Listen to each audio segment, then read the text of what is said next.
Oh, hello. Welcome, everybody. We are live.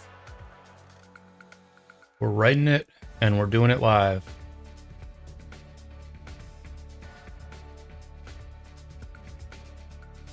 Let me get my chaining marches ready, since we will do some training today.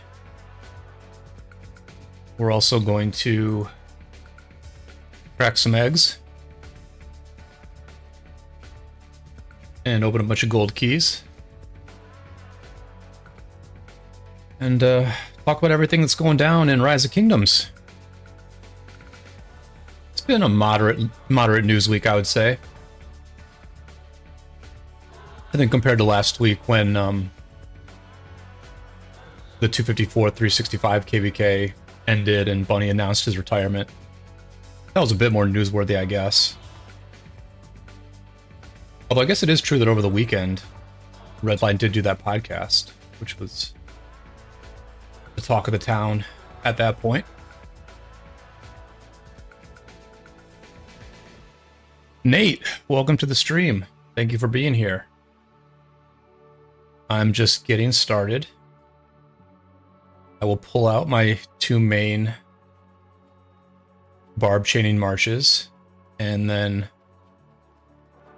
I will share this link out to a couple of Discord channels so we can get the chat popping. You know what's crazy? Two things are crazy. One, I can somehow not find my Richard.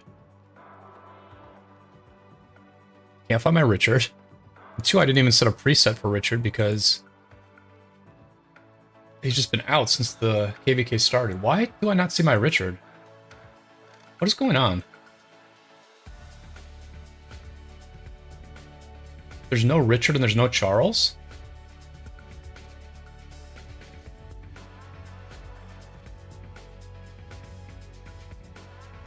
Is anybody else... Am I having like an old man moment or something? Or... Why is my Richard not showing up in my commander screen? There's no Richard and there's no Charles. What the heck?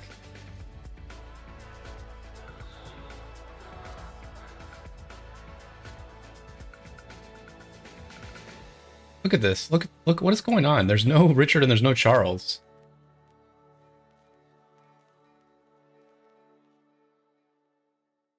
Let me I guess I'll just load a different account for a second and see what's going on. So yeah, mysterious things afoot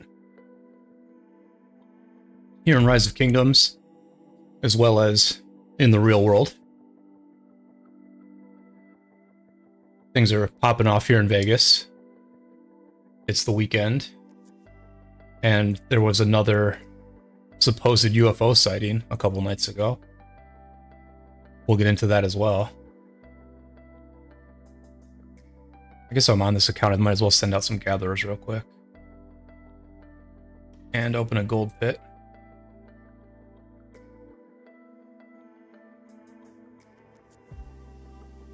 So yeah, mysterious things in the real world, and then mysterious things also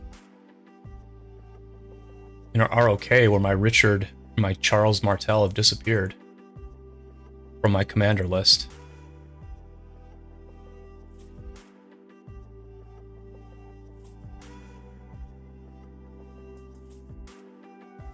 We are back in the Lost Kingdom, which is great.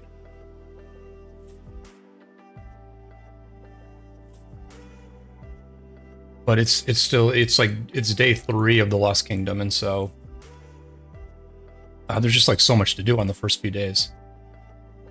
So I just feel like I've been super busy trying to balance the first days of Lost Kingdom with real life. All right, let's see if my Charles and Richard have reappeared.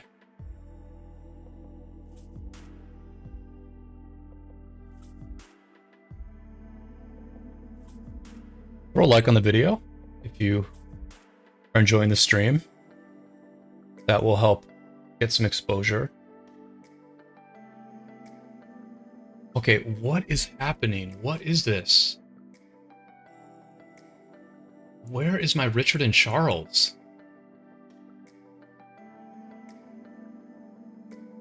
Oh, I know what I did. Oh, I know what I did. I threw their auxiliary skills on commanders. I threw the Richard and Charles auxiliary skills on commanders, so now I can't use them. Oh, that's crazy, dude. Charles is okay, but I should not have thrown that Richard. I should not have thrown the Richard on yet. Put him on the Jan. Put Richard on the Jan, but there's like no reason to do that. I did it because you gain these writs and you're maxed out at 5k, so I wanted to use all my writs and get everything set up early on. But yes, Wiza, we're in Orleans. So I'll just remove this. I know it costs some writs, but it's still early. That's funny. I was so confused. I was so friggin' confused. I guess I'll add the Richard skill later to Jan. Because I obviously do want to chain with him.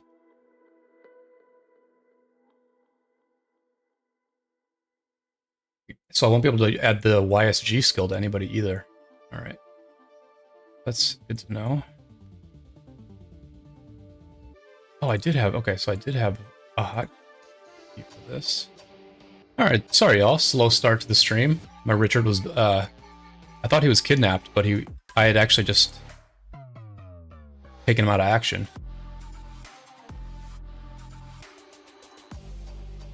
Use up your writs on random commanders. Yep. Yeah, I noticed, Wiser, I noticed earlier today that, you know, the writs would cap at 5,000.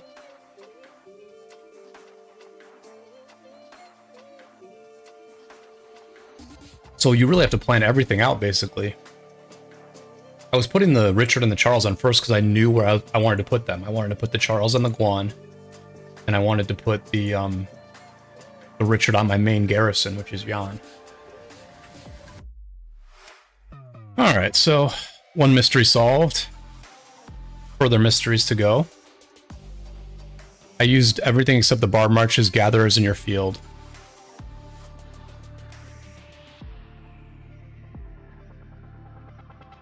What do you mean by bank them, Wiser? I mean, all I've been doing, or my plan, was just to...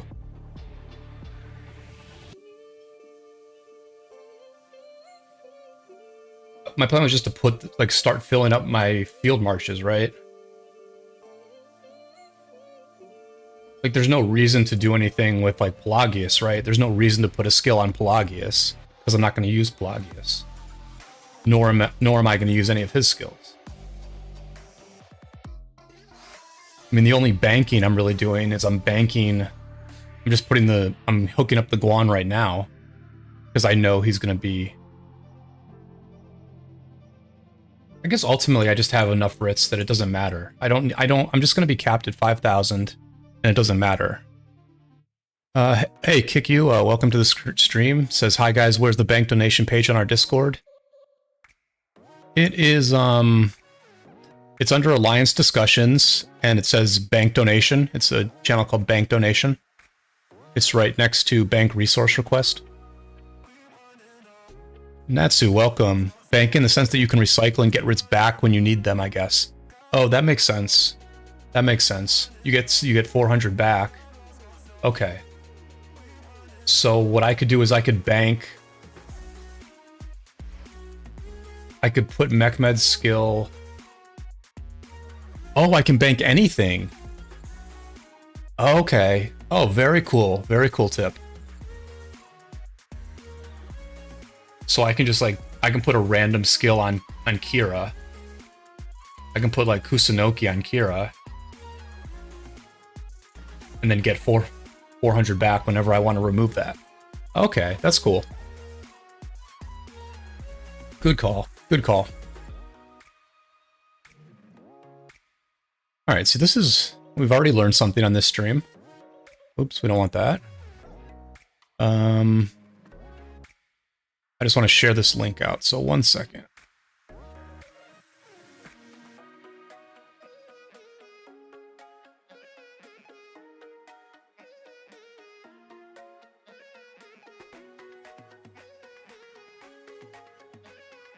Let me tell everybody that I'm live.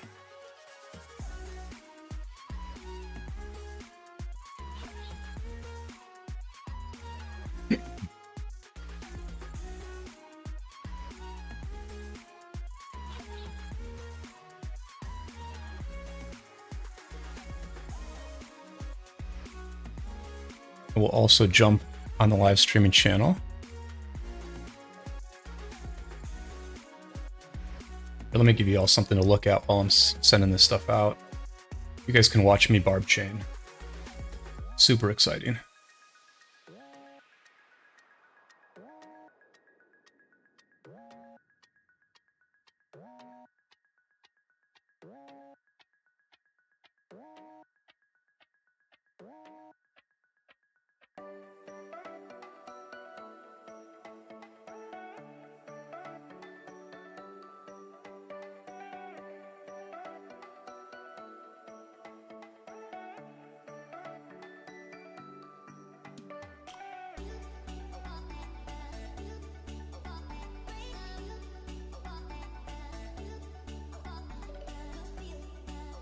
I will say this double C Heraclius barb chaining march is way better than I expected. Although I forgot to put gear on it, didn't I? Yeah, I forgot to put gear on him. But yeah, this thing with this march with my best cav gear is working out amazing. It just can stay out perpetually, never lose any health. And that's despite the fact that we just entered Lost Kingdom 3 days ago.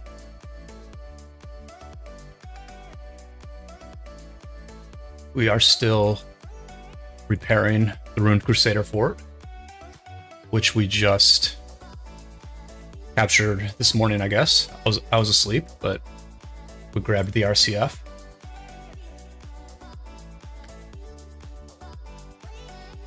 And our coalition is in third.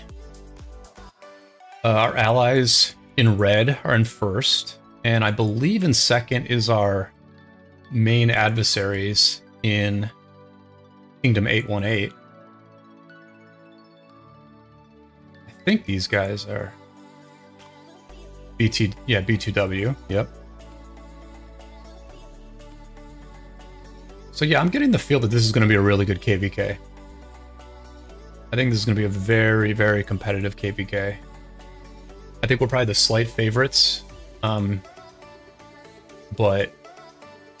it's going to be real. It's going to be real competitive.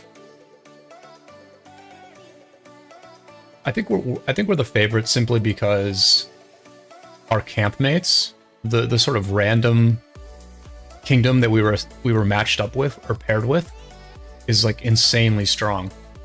They're just an all Korean one alliance kingdom with 6 stars and quite a bit of KP.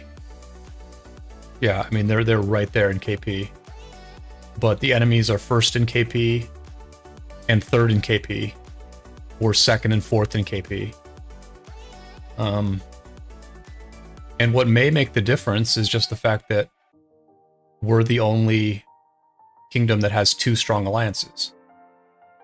You know, if you look for 1818 and 1903's next best alliance in kill points, it's really far down the list. You know, 1818 has, you know, a 16 billion KP alliance. 1903's number 2 alliance, we still haven't even gotten to it yet. You know, they literally have just 1 alliance in their kingdom, whereas we have 2. So that's just really nice advantage that we've always had in this game. All right, let me put gear on this double C so I can show you how strong it actually is. I think I didn't even save the gear on this thing. Literally both my double C and my Richard barb chaining marches they've been out in the field since the KVK started. I sent them out and they never had to go back home. I just brought him back home today because I had to do Golden Kingdom and put gear on other people.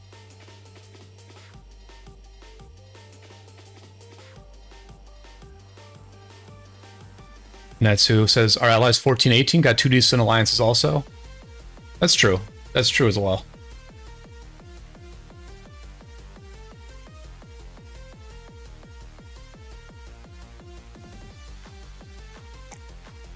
Yeah, we're hoping for big things from the 14-18, 15-56 camp, Bourbon.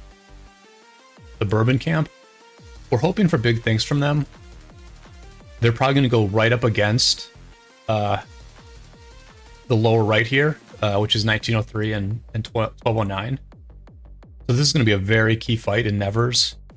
And if our side wins this fight, then we'll have like a huge advantage in the KVK. But we'll see how this goes. We'll definitely see how this goes. All right.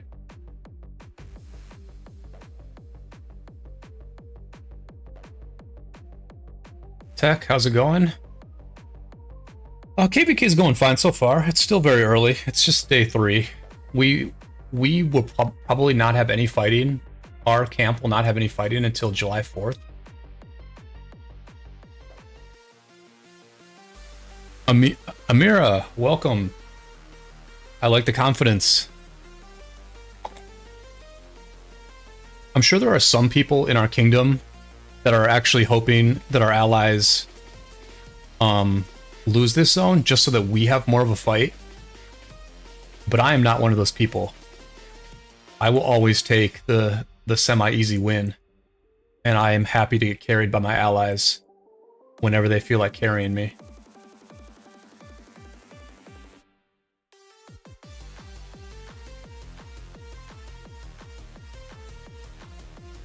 Our side definitely had the activity advantage in Eve. I'm pretty sure we got top 3, maybe even top 4 in Eve. We finished in first place. So we've got the 3% all damage. And I want to say it was 17-18 in second and 14-18 in third.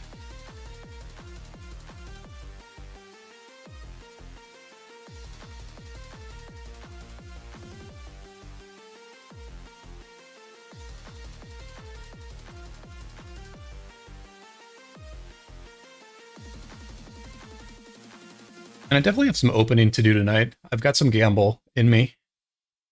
I've got a few armaments to open. I think I can buy a few others. Although I would need to recycle stuff, and I don't want to do that on stream. So I've got armaments. I've got the egg event. I'm going to max spin the egg event today. Do all 90 spins. Energized, welcome. And I'm also going to open all of my... I'm going to open all my gold keys as well. Because... speaking of auxiliary skills, I want to get my Thutmose. It's crazy. Today, when I was looking at auxiliary skills, I started thinking about all these commanders that I have never thought about before. So I had never even skilled up Thutmose, but I want to get a few more gold heads from Thutmose so I can max his second skill and use that on my Boudica. Because this is a really nice second skill on Thutmose. And then on Alex, I reset my Alex, and then I was super lucky and rolled into the second skill 4 straight times. So I literally used 1 reset on this guy, and I'm all set for him forever now. I can just have that second skill ready whenever we do Orleans.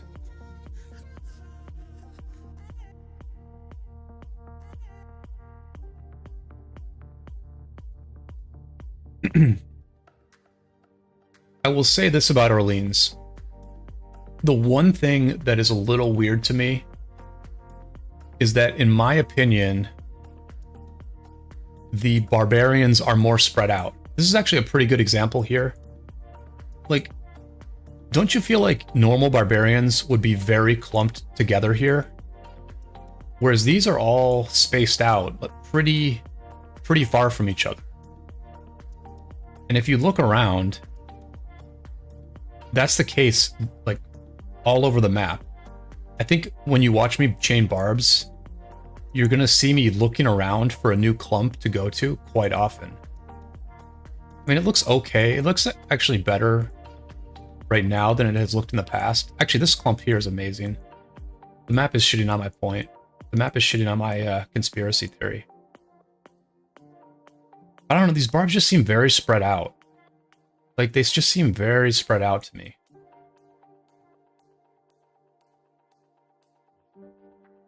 Niga, welcome. Hope your Lost Kingdom has gone well so far. Super busy beginning of these things.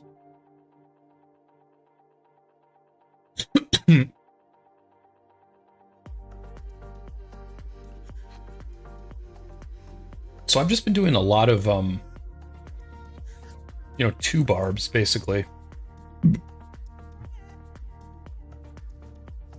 Because I can find 2 together, but finding 3 or 4 together is kind of rare.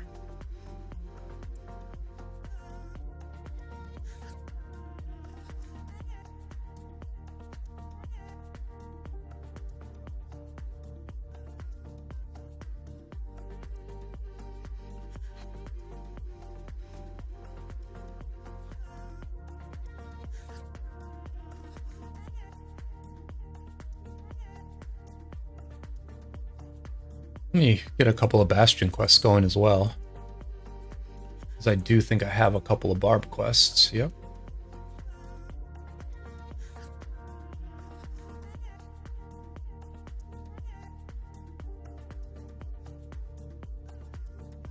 Rodrigo, welcome. Greetings to everybody in 2721.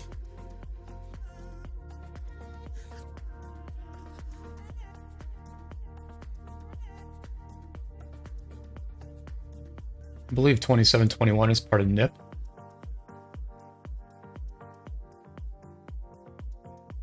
Our allies over here on the left side. This is NIP. For young friends from 2375, right? Yep, 2375 and 2721. Natsu's got 9 barbs in a row. I've definitely not gotten that many. I've gotten maybe 5. Maybe 5 or so. My thing is that when I'm working, I'll just find 2 barbs. I'll pair the 2 barbs together, and then I'll just look away and go back to work. So a lot of times I could do chain 3 or 4 barbs, but I just don't even try. I just get the 2, go back to work, take another break, chain again, rinse, repeat.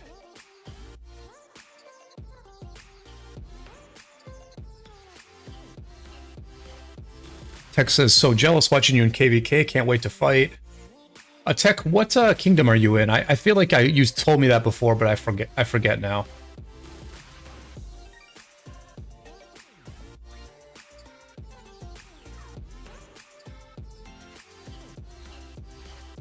I might pull a 3rd chaining march out. We'll see how it goes. Personally, I would rather just do double chaining and talk to the chat. But we'll see how things go. If you all keep me busy, I will just 2 chain. If the chat gets quiet, I will maybe bring a 3rd march out here, which I guess would be Boudica Zug. I assume that a 5-5-2-1 Zug is better than a Max Theo. Let's take a look at that though. 2148 now came here for this migration. Gotcha. Alloys, welcome to the stream. Hope you're doing well. How's Kingsland, Alloys?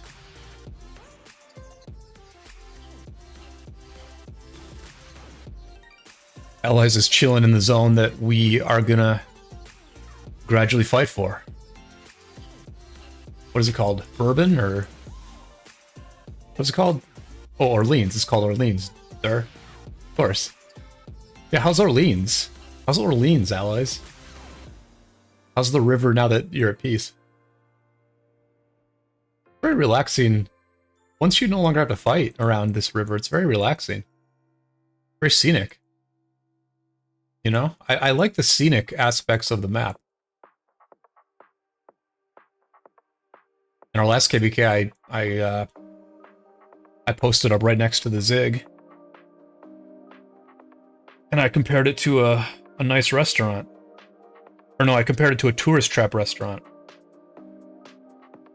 Which is that when you go to a restaurant on the water,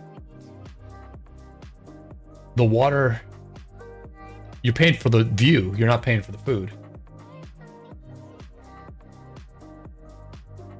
And so when you can see the Zig can see you. And it's not the best seat in the house because it's crowded and you have to walk a long way to find barb chains. You have to walk a long way to find gold or gem tiles. But it's a hell of a view.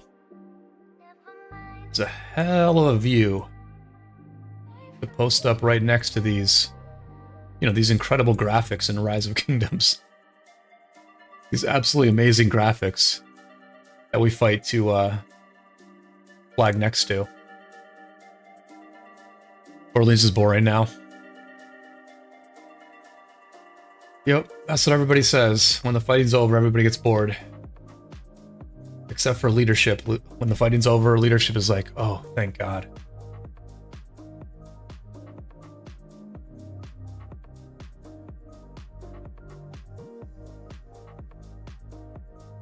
Alright, here's that big clump.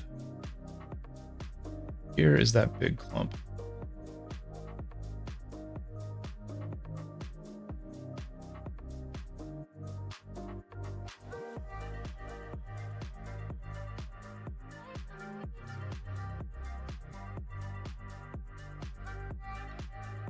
Training speed 15%.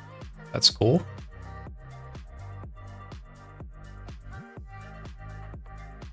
King Bob's on it.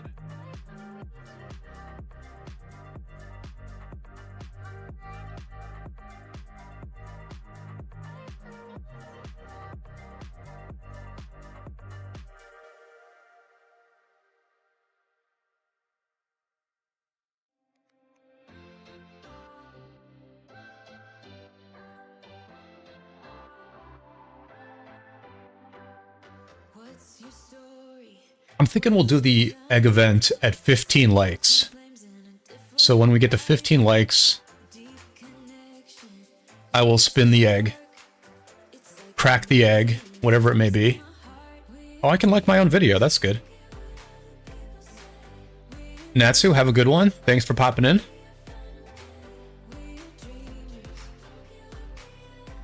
Throw a like on the video, Natsu, if you forgot to do that. Sure, everybody else wants to see me spin.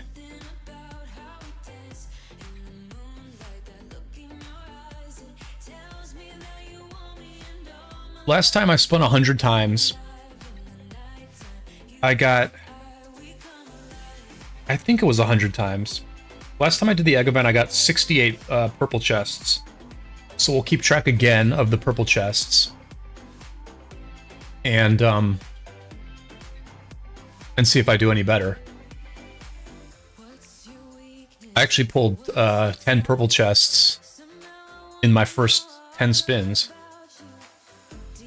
So it would be amazing if we kept that pace. If we got one purple chest per spin, that means we would get 25 legendaries, which would be insane.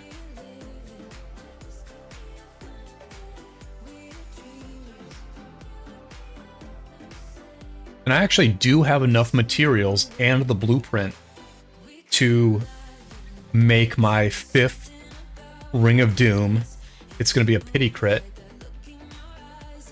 And I'm not going to do that tonight. I'm going to do that... I'll probably do that in a couple of weeks. Because We have 2 very easy Osiris League matches the next 2 weeks. But then in the divisional semifinals, I will definitely want to have a critted Ring of Doom for that. Oh, it says never-ending material and BP grind. I have Hammer event, but I'm not buying the bundle. Yeah, I never buy the Hammer bundle.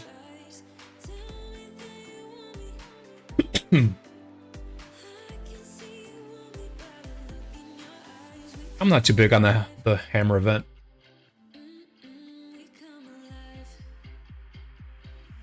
I just save up and do it, you know, free-to-play style every 2 or 3 times.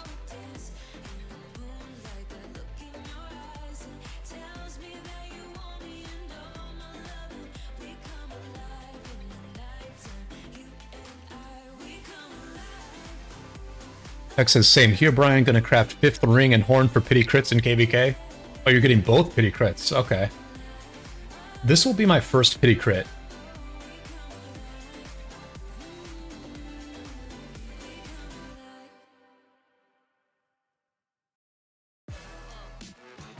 Amira, what do you like about the Hammer events? I mean, for me, I just heard that the gem or the materials are better in the egg event, so I do the egg event instead. The Hammer event is just I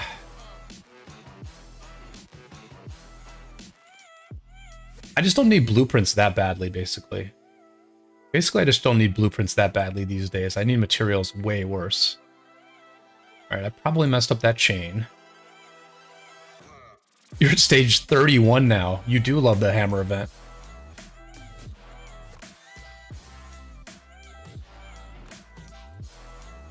So, Amira, you're in our KVK, but you have the Hammer event? I guess I knew that. I guess I knew that it worked that way, but...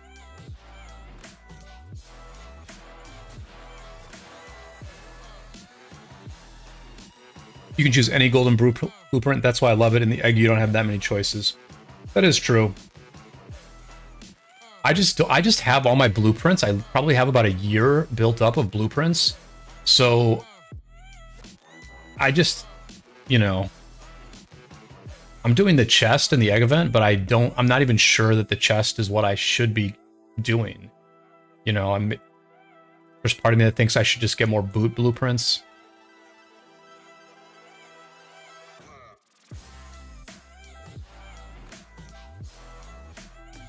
Yeah, it's kingdom based. Why am I here? Welcome to the stream. Check ranking in Canyon. I am going to show the Canyon rankings in a bit. Yeah. I still need both materials and BPs, trying to refine some cav gear now. Yeah, the reason... Let me make sure these chains are going good. Yeah, so the reason that I need blueprints really badly is because I basically, you know, after I pity crit the Ring of Doom, then my next task is to finish refining the Pride of the Khan, right? So my Khan's at 50 out of 100, and my goal is to get that thing finished before this KVK is over, right? So I need 90. I basically need 90 materials between now and Kingsland opening to get that done.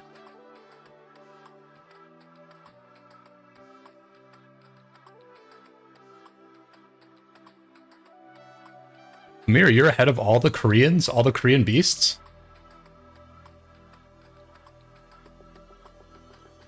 Oh, you're our opponent. Oh, okay. I've been talking to the enemy here. All right. So when you said they won't win, you were saying that my allies wouldn't win. Okay, I got you.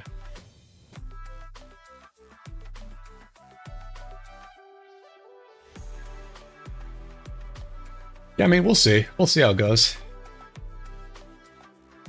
We'll see how it goes.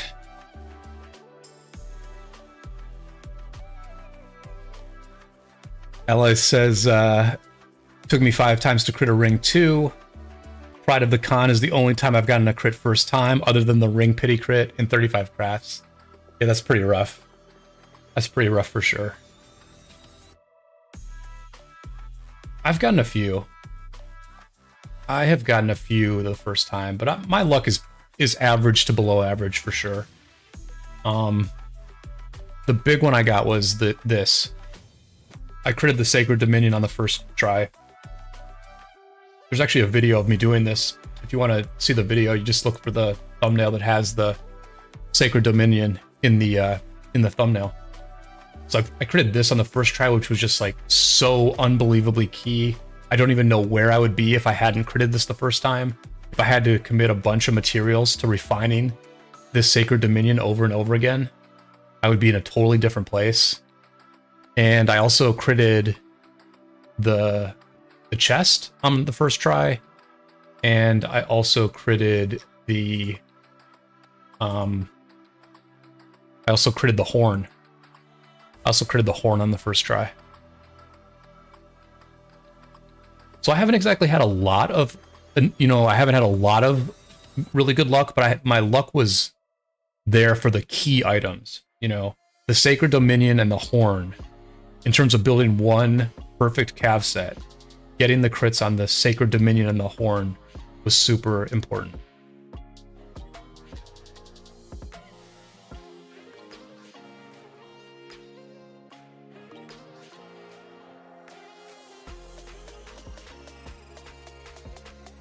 All right. The anti-bourbon propaganda is getting a little high. I feel compelled to point out that 1418 beat y'all in Eve of the Crusade. They trounced y'all in Eve of the Crusade. And it is also worth noting that 556 is the most well-known kingdom in this KVK. They may not be what they once were, but they are the most well-known kingdom.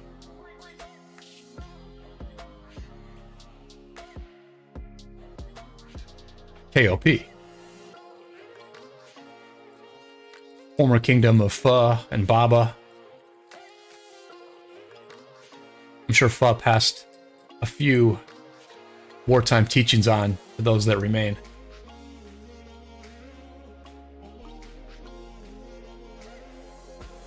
Oh, Knight.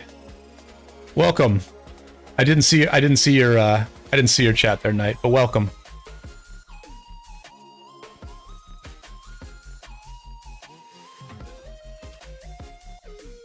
You guys are ducks?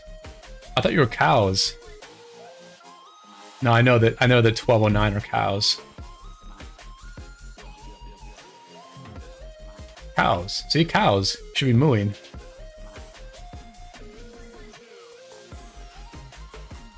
I guess you guys are ducks.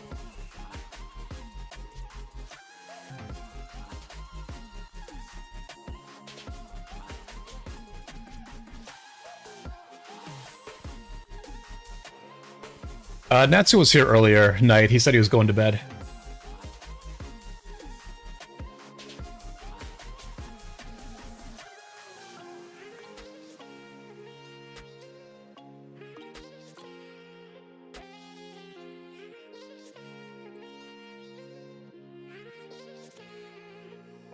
Well, since there's so many people from 1903 here, I might as well ask you, were you guys expecting more out of your Eve of the Crusade performance?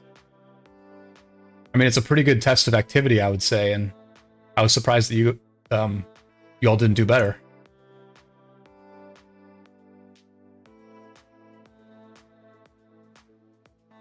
Can't believe you referenced pre-KVK as their chance to win, Shame. I mean, I think Eve of the Crusade is a very good activity check. Because Marauders are such a good thing to use your AP on, that it stands to reason that, active people would do that.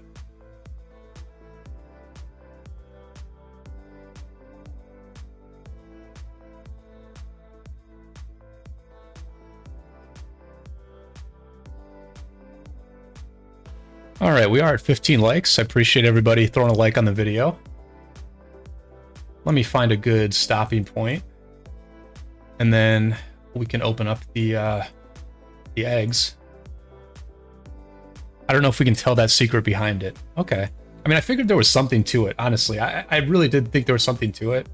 And, in the very start of the Marauder stage, you know, after maybe day 1 of the Marauder stage, I did say to a few people, I wonder if 1903, actually I probably said it on stream. I said, I wonder if 1903 is holding all their parchments and not collecting them. We haven't participated last KVK also. Yeah, I mean, we always participate. There's no directive to participate, but it just naturally happens. I don't think we've ever finished outside the top 2 in Eve of the Crusade.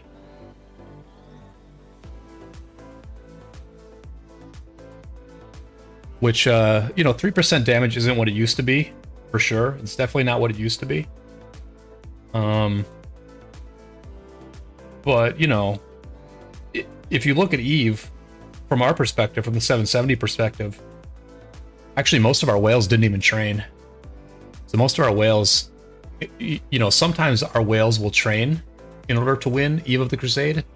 For this one, they didn't even have to train. We just had so much activity in stage 1, and then we had a bunch of new migrants who needed to train because they had not trained in a long time. So our Korean whales did not even do anything in the training stage of Eve. It's generally more geared towards 2 alliance kingdoms.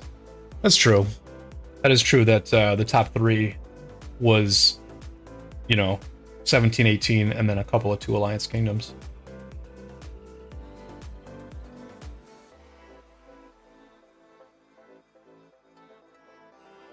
I don't know. I can't think of a great reason not to do the Marauder stage, though.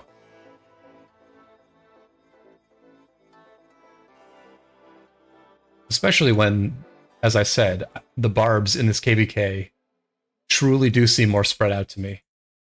They just seem way less chainable. Look at this. This is a perfect example. Look at how spread out all these are. Obviously, these are chainable here. But like all these, this is like a huge risk. Huge risk. Not chainable. Not chainable. Huge risk.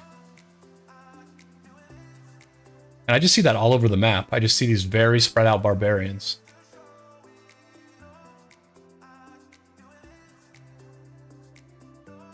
But overall, 1818 is a good enemy. I could say more OP than 118 and 1052. Yeah, I honestly think we're fighting against 2, you know, very KVK serious kingdoms. So I think it's going to be a very good fight.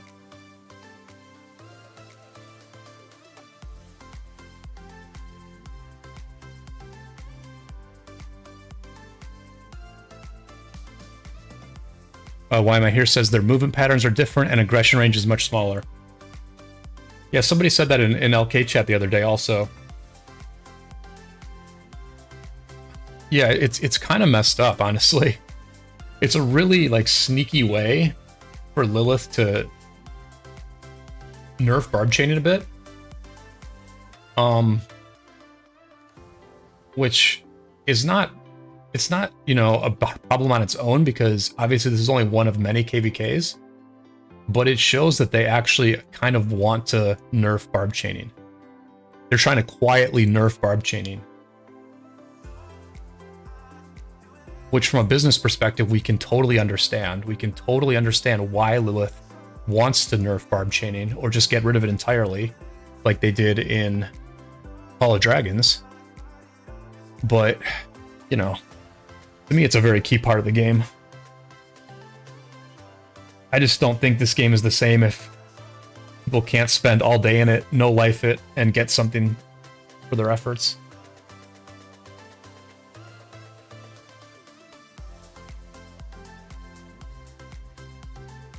Like, I can't think of a single really competitive game that didn't have a no-life element to it.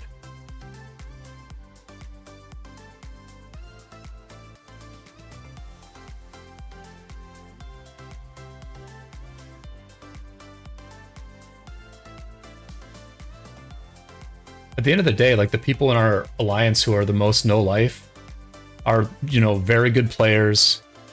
They've been some of the longest running members in our alliance. You know, they've been around for a super long time. And So I think the people who actually are willing to barb chain in this game are a lot of times the most active and vocal and cool people. So I don't know. You just really want to have a game where you can no life it and get something from that, in my opinion. English is smarter than barbs is their reasoning. Is that actually a reason they've given?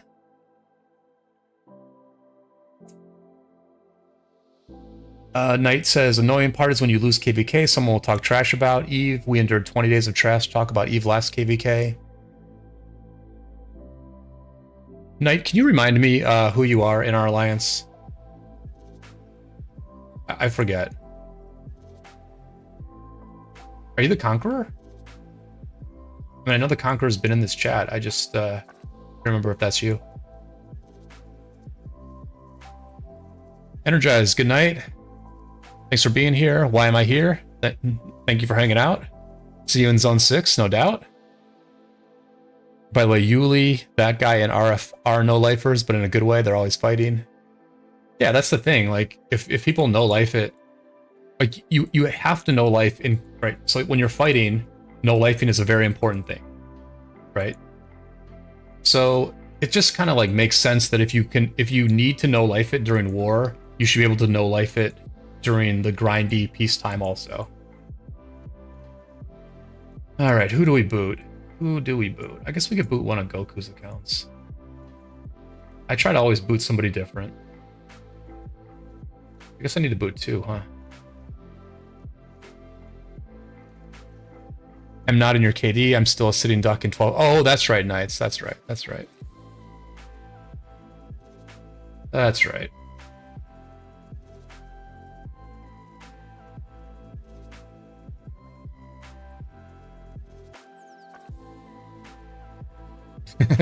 This chainer wants to get there. They're not going to get it. Sorry, not sorry. Sorry, not sorry.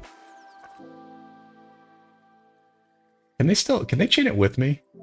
Probably not. No, because the second barb can't attack both.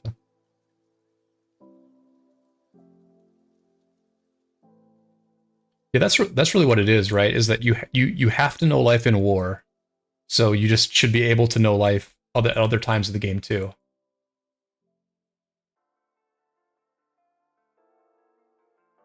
Then Dex spam pings like 10 pings a day during war.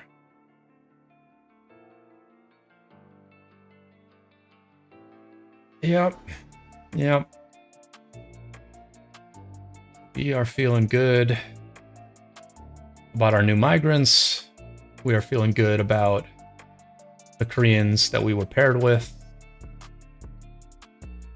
And now we just have to back up those good feelings with strong planning and execution. Oh, 10 pings per hour? We try to be a little selective with our pings on Discord. Because something that a few people have complained about in the past is that if there are too many pings, then they just tend to ignore all of them. So we try to keep the pings to like the really important stuff. And then other times we'll just say something in Discord, right? Like I sort of have a tiering for it. Or if it's like semi-important, I'll just say something in Alliance chat. Whereas if it's very important, then I'll do if it's pretty important, I'll do a ping in Alliance chat. And then if it's extremely, extremely important, I'll do a ping in announcements. So I've got like a three-tier alert system. A quick rundown of the people you should know about our formal council. You're welcome. If they read this, they will kill me, especially Natsu. Well, Natsu went to sleep, and I don't know that Yuli, Anna, and Dex have been on my stream yet.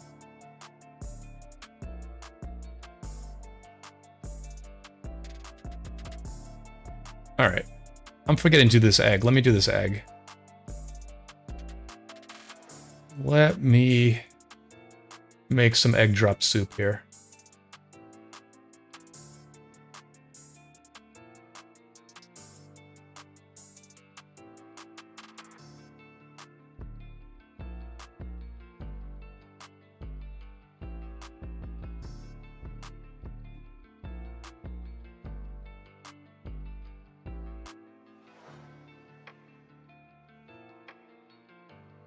Yeah, I'm loving the fact that this double C broccoli just stays out forever. Just like one less thing to think about. What, you know, you don't have to think about, should I bring this march in? Look at the size of that AoE pull right there, or that YSG AoE.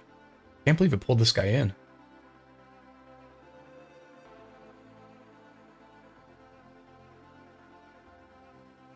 Yeah, some people are YouTube fans and some people aren't. Most of my kingdom doesn't hang out on YouTube either, honestly. I'm one of the few people who is a big YouTube fan. A lot of our old school players just were never that into ROK YouTube. They're like ROK Discord people. Alright, I will be right back. I'm gonna grab a second beer, and then we will crack some eggs.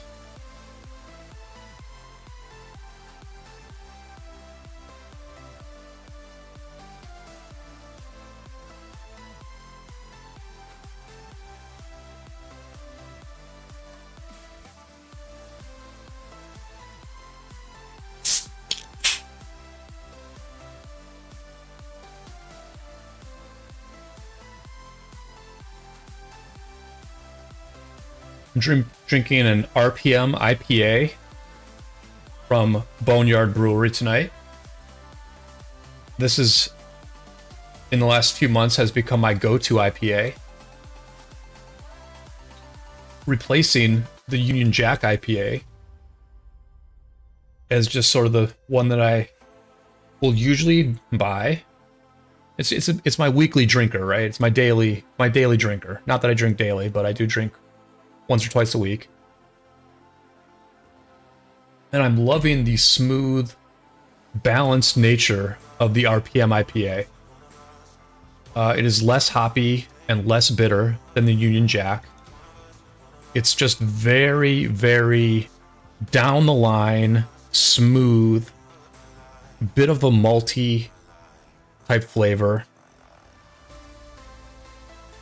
You know, not like an overly strong flavor at all. And I just like the smoothness. It's bitter but mild.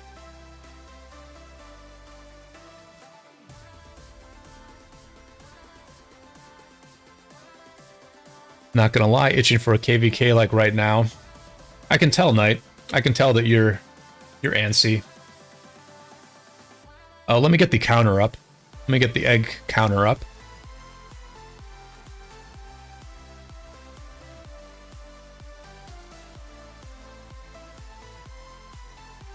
All right.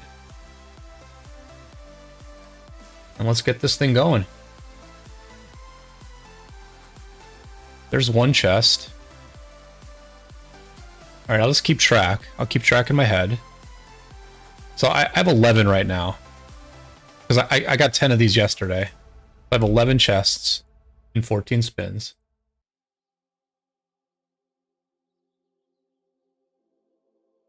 ZFT, welcome to the stream. Alright, pretty mediocre there. Pretty mediocre. I should keep track of all the speed ups also, but I'm not going to.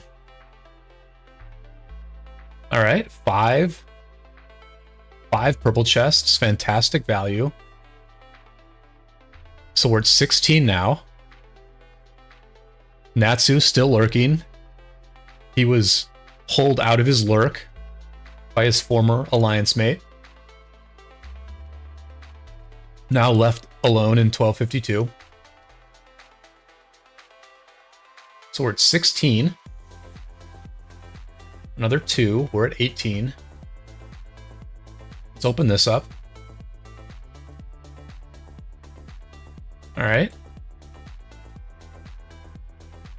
So we're on 18. Okay. All right. We're 20. We got even more chest blueprints, which is always nice. We're 20. You know what? I'm just gonna think. Let me think about my material choices here for a second. Sorry, I'm gonna think about this for a second. All right. So chest-wise, okay, so the reason I did this was because I really don't have a chest blueprint ready. And I know that I will eventually want to build the archer chest as well.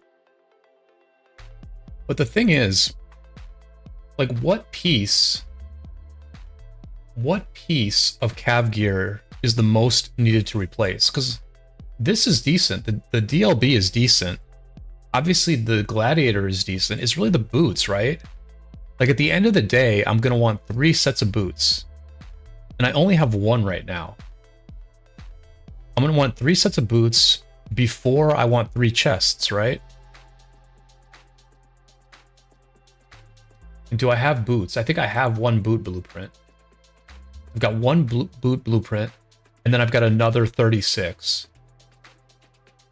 So I guess it's correct to do the chest.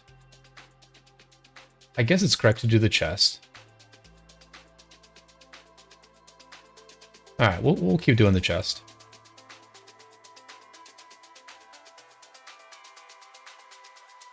All right, we're at 22.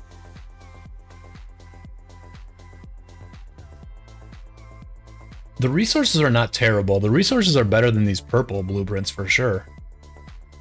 They're better than the purple blueprints. They're better than the research speed-ups. These are amazing. These 8-hour building speed-ups are honestly amazing because you forget that you have them. And I just had so many speed-ups. Like, look at this. I have 75 8-hour training speed-ups that I converted at the start of the KVK. I had even more than this yesterday. Yesterday I had over 100 of these things. So the 8-hour building speed-ups, they just sneak up on you. They sneak up on you, you forget you have them, and then all of a sudden you have way more speed-ups than you thought you did.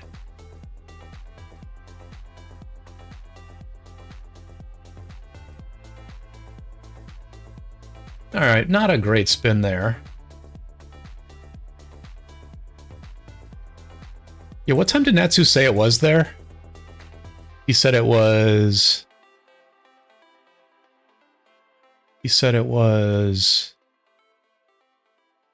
6:30 a.m. or something? Where is this? 6 a.m., almost 6:30 a.m. That's not that late. That's honestly not that late. 6:30 a.m. is not that late. What am I at, 22? Still at 22? Boom, boom. Look at that one. That one's beautiful.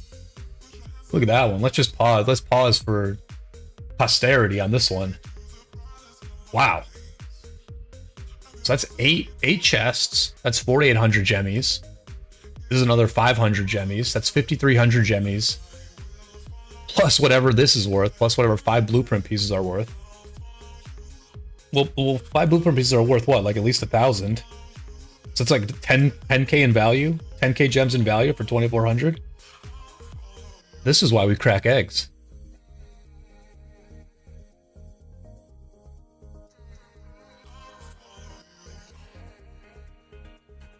So now we have 30, right? Now we have 30 of these. Now we have 30. I'm going to try to keep track. So we're at 30 right now. We're a little bit behind pace. We're actually behind pace. But 30 is all right. Let's just keep it going, though. Keep giving me those purples. 2 more, 32.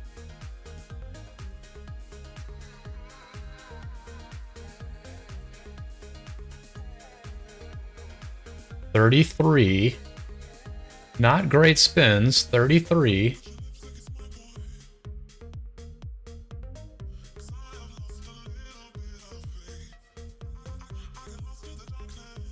Huh. I don't mind the speed ups though. I really don't mind the speed ups. So we're still at 33.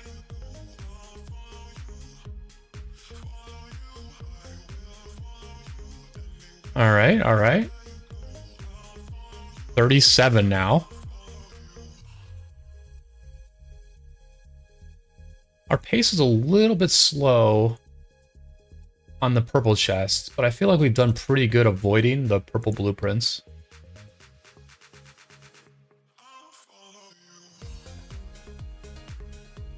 Oofa. That's a bummer. The research speed ups are just an absolute kick in the nuts. Totally worthless, just like kicks in the nuts. I forgot about this. I forgot about this part. This is the part I forgot about. So now we have 49. Now we have 49. All right. I forgot about that.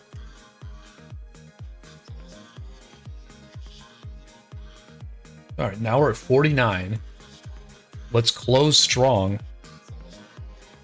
and come very close to how well we did last time, where we got 30, we got 68. Last time we got 68. So if we average over one chest per spin, we can beat that.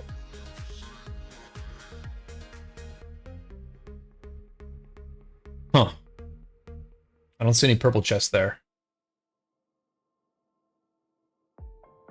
Where are the purple chests in this spin right here? I don't see it.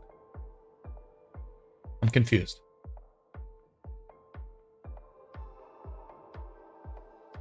All right, knights, get on that laundry. All right, we're on 50 now. This spin is fine. I'm fine with this spin. We're on 50. Let's close strong here. Let's close strong with the cracked eggs. That's like our weakest spin yet. That's literally our weakest spin yet.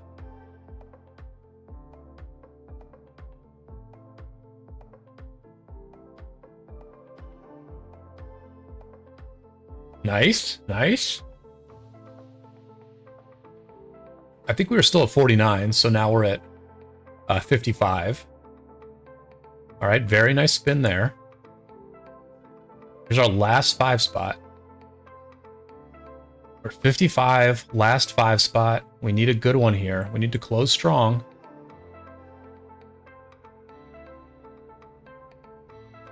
All right, 57. 57. I think that's decent.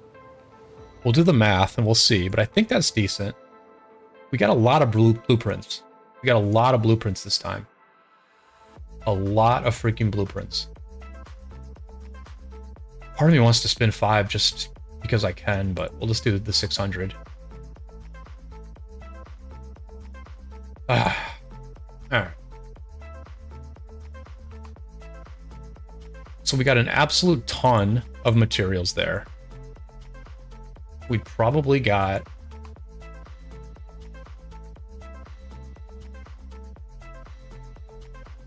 Yeah, we must have probably gotten about 28 of these, maybe 25 of them. But then we also got a bunch of the fragment chests.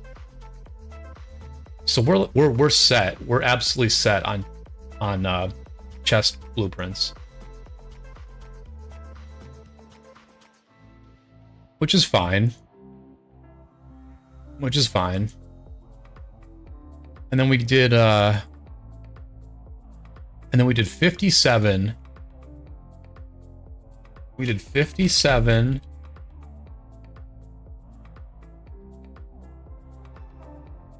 One second. Let me open up a calculator here.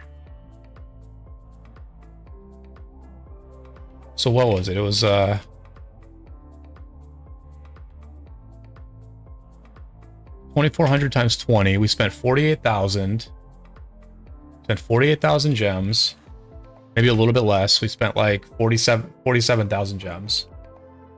57 divided by 47. Wait, that's not it.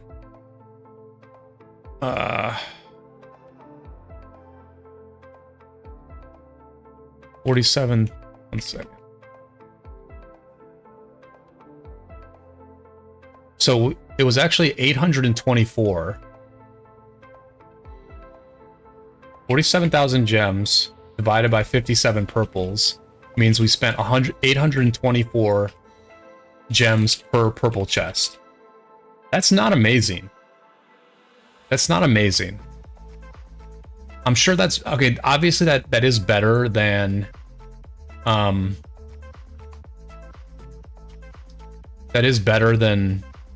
buying from the VIP because you just get so much other stuff. But if you're really just pushing for materials, if you desperately need materials in some short-term way, this is sort of why in the past I would sometimes buy the VIP shop out instead.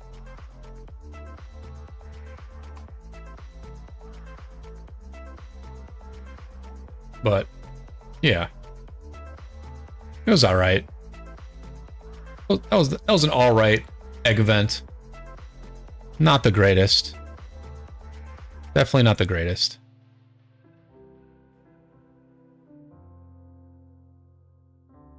All right, let's open up these gold chests now. I'm literally just going to open all of these. I'm opening all of these. I know it's not perfect for Lucerne, but I always complete Lucerne anyway.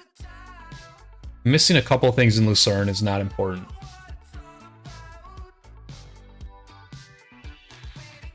Ivan, welcome to the stream.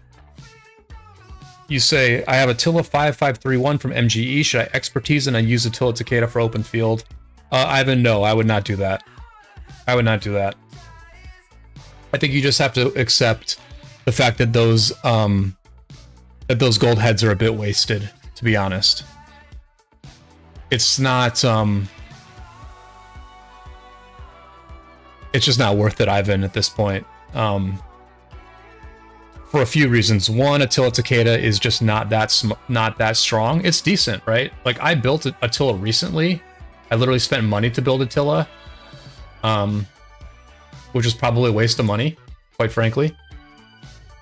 But Attila Takeda is good, but the thing is it's not, it's almost out of date already. It's almost obsolete as we are now. And the thing is, we're going to get new Cav commanders soon, Ivan. And we don't know what those new commanders are going to be like. It's entirely possible that one of the new Cav commanders will be a replacement for either Attila or Takeda. I doubt they will replace both of them, but it is possible they will replace and upgrade one of them. But you don't know which one they're gonna upgrade, or which one they're gonna, which one they're gonna make obsolete and which one they're gonna make more useful. So I would not build these commanders now. And for those of us who do have Attila Takeda, I mean, personally, I am hoping that they will do a normal attack commander in the next set of Cav commanders. It's been a skill damage meta for so long that I would really like it if we would just play around with normal attack damage commanders more. Because, obviously Attila Takeda were a bit OP, but I think that Pakal Herald, for example, have been a very good march. Like, Pakal Herald is not overpowered. It fills a unique role. It's been good for the game. And I think an upgraded Attila Takeda could also be good for the game. It also might be super OP, to be honest. But I mean, since I went Arc Formation and stuff, I would love to have some normal attack damage commanders. Alice says, I think buying just buying stuff in VIP shop is probably better than most events at this point. I mean, Alice, I sort of thought that for a while, but I think we're in the minority on that opinion. My chat definitely said I was wrong to do that. And I agree with them, honestly. I think the egg event is actually very good. The last time I did the egg event, I got... last time I did it, I got it cost me 691 gems per purple chest, which is extremely good value because you're getting so much other stuff.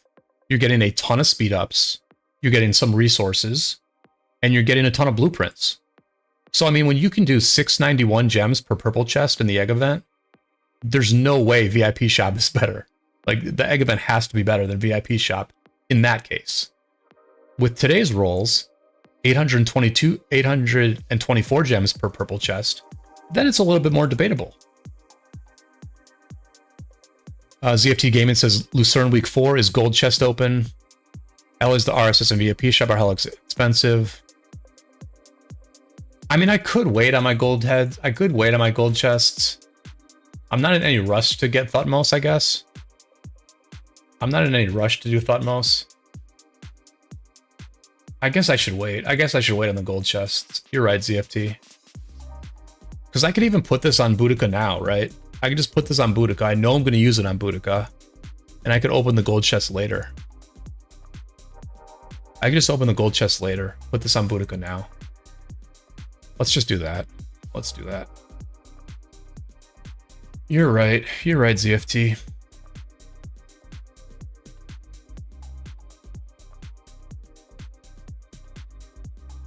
This chat makes me a lot better at this game, honestly. I think through a lot of things that I wouldn't think through if I had to just do it on my own, talking to myself. J-Man23, I thought this was about KVK. Oh, we'll talk to KVK. We were talking to KVK earlier, J-Man. There were a lot of people from 1903 in here. But, you know, planning your account out is part of it. Believe me, J-Man, me getting materials is part of this KVK. Believe me. Me refining this Pride of the Con is definitely a part of this KVK.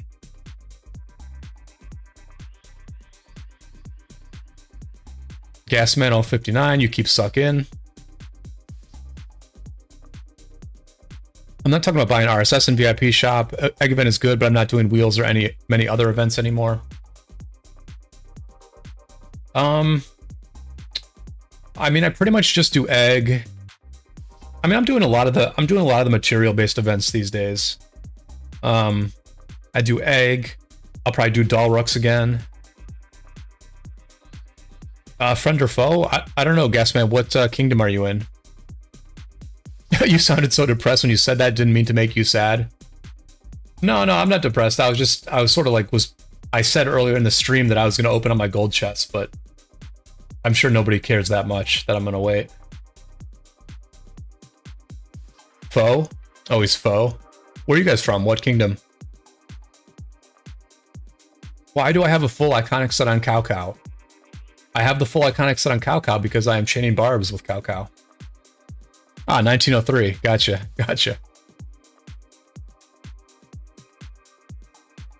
Yeah, I mean, I'll give you guys some free alpha. If you guys watch my stream, you will definitely get some information about your opponent. There's no doubt about that. I'm not all that careful. So, if you guys watch long enough or go back on my streams, you can pretty much see all of my armaments. You can see our general disposition towards war. I'm cagey about a few of the things we do to beat, you know, strong kingdoms like yourself, right? 1903 is a strong kingdom, but we do certain things to beat you because we are a world-class kingdom. So, we're a world-class kingdom, but I am definitely not a world-class YouTuber when it comes to keeping information secret. So you guys can watch and get a lot of info for sure.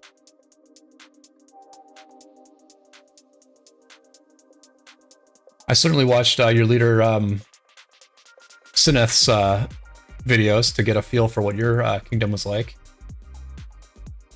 Didn't get a ton of information there, but learned a bit. No need to watch back. Just kidding, man. Looking to have some fun during KVK. Oh, me too. I think it's going to be a really good fight. I think it's going to be a very, very good fight. So we are always up for a very good fight, and hopefully this KVK will bring some attention to both of our kingdoms, right?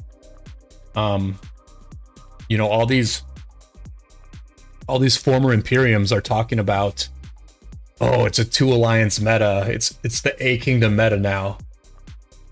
But we're the people who are actually living that. We're the people who are actually in these very comfortable A kingdoms where we get very good fights. We have success. We don't have a whole lot of lag. And we essentially play the game as it's meant to be played,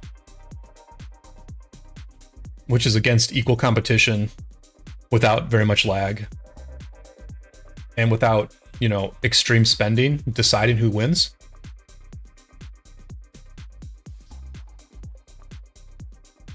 So I think that you know, my coverage of this KVK will bring some good good attention to some of our kingdoms and what the A kingdom life is like. Like, that's really what I try to do with my channel, is I try to show people what A kingdom life is like, because for a very, very long time, pretty much all YouTubers were in Imperium kingdoms. And there really wasn't a lot of talk about A kingdoms. It was all Imperium focused. And I do think a lot of people are missing out by just thinking that Imperiums is all there is, and Imperiums is the peak of the game, and if you do anything other than playing Imperiums, you're missing out on something. Bring, welcome. Thank you for being here. And you're from 88. Which kingdom is 88?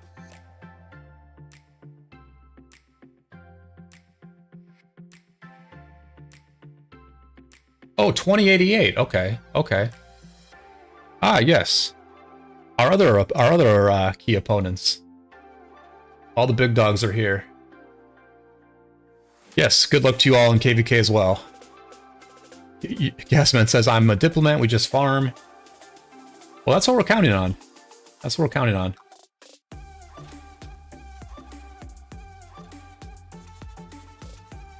Cherry, I hope everything's good with you. I hope your move went well. And thanks for being here. DSR Force, welcome to the stream. I was in 2338 before they went to 75 and migrated to A seed, and my experience has been horrible. The activity is definitely not great.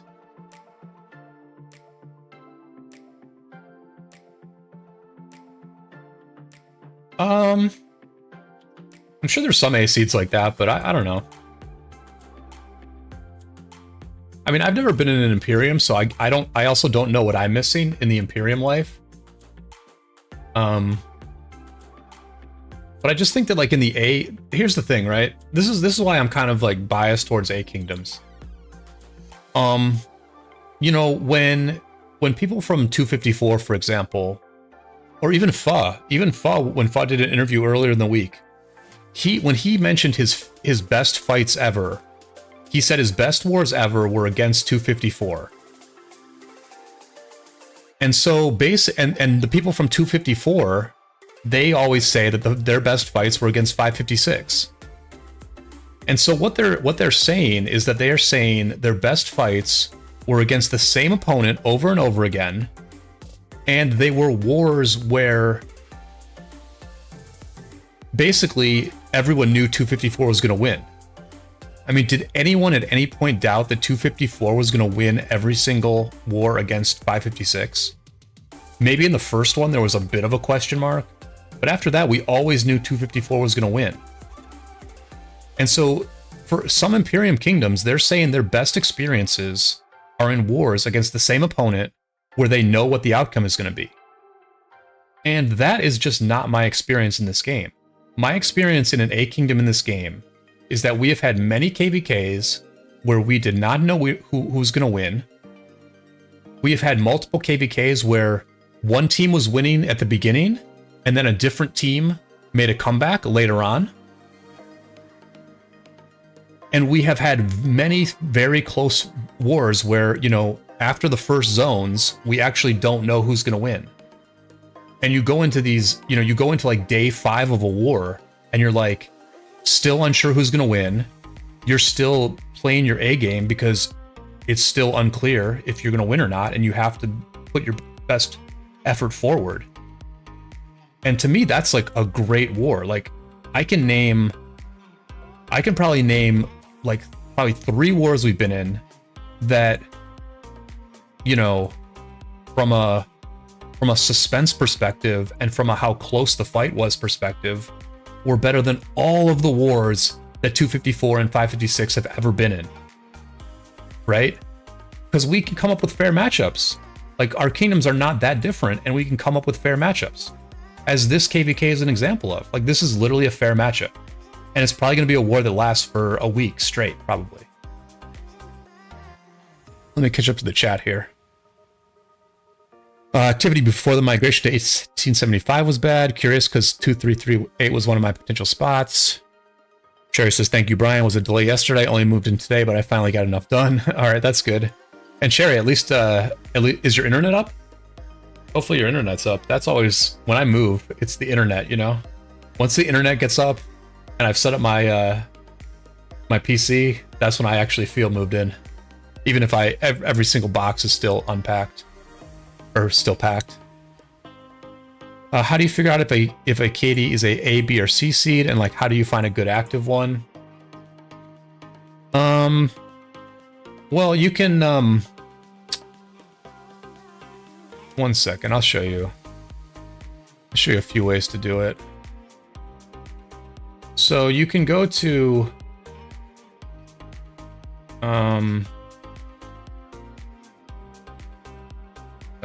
I'm giving away too much stuff here, but whatever.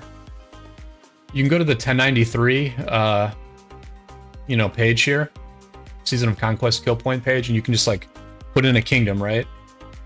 Like 1158. So 1158, you see that they're an A kingdom. We'll do 2420. Oh, 20, they're also an A kingdom. We'll do 1131. 1131 is a D kingdom. So yeah, that's one way to do it. You can also go to Rockboard, exactly. Rockboard's another very good site. Activity in A seed right now. Yeah, so Force is saying the activity in 2338 was amazing. Activity in A seed right now is not great.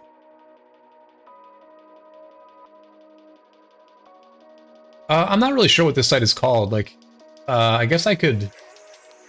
I mean, I can share the link. I'll share the link. It looks like a really sus link, but it's not. I can share the link for you, ZFT.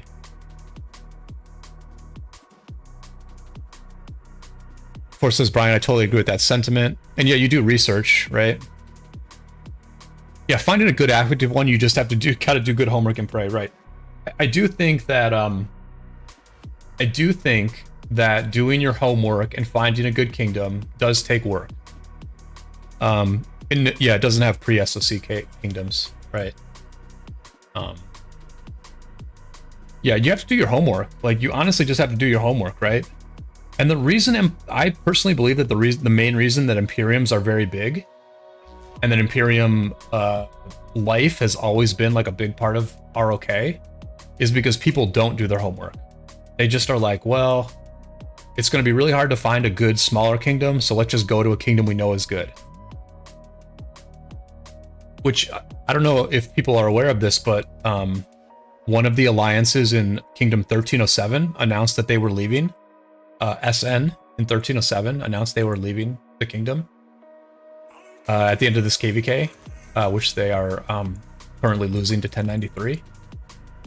And the thing I found really surprising, honestly, about their announcement was that one of their groups is already committed to going to 1846, and another one of their groups is already committed to going to 1365. So it's like they're in an Imperium kingdom. They've been in an Imperium kingdom for a very long time. They decide to leave, and they're just going to go right to another Imperium kingdom. And not just any Imperium kingdoms. They're going to go to one of the top 10 biggest Imperium kingdoms. And I just find that a little bit... I don't know. I just don't really get why everyone goes to Imperium kingdoms.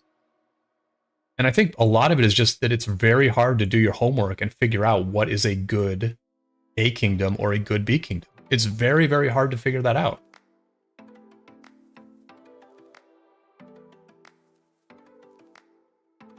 Force says, I wonder what the game would be like if they didn't show the Imperium badge. It really plays to people's psyche and gives people FOMO. 365 is getting a lot of really good fighters. LI says with a grin, with a shit-eating grin. Yeah, I mean, I'm not gonna lie, I get a little bit jealous that like all these kingdoms are breaking up and like they all go to Imperium kingdoms immediately. Like a lot of some of the players from 254 just like insta went to 2268. Pulling off the Kevin Durant. Yeah, I mean, people just... Yeah, I mean, I guess KD doesn't want to like build something himself. Part of it is people don't want to build. They want to go to something that's already been built. But I also think part of it is it's very hard to figure out what's a good A kingdom. Because you can get tricked. I mean, you can definitely get tricked.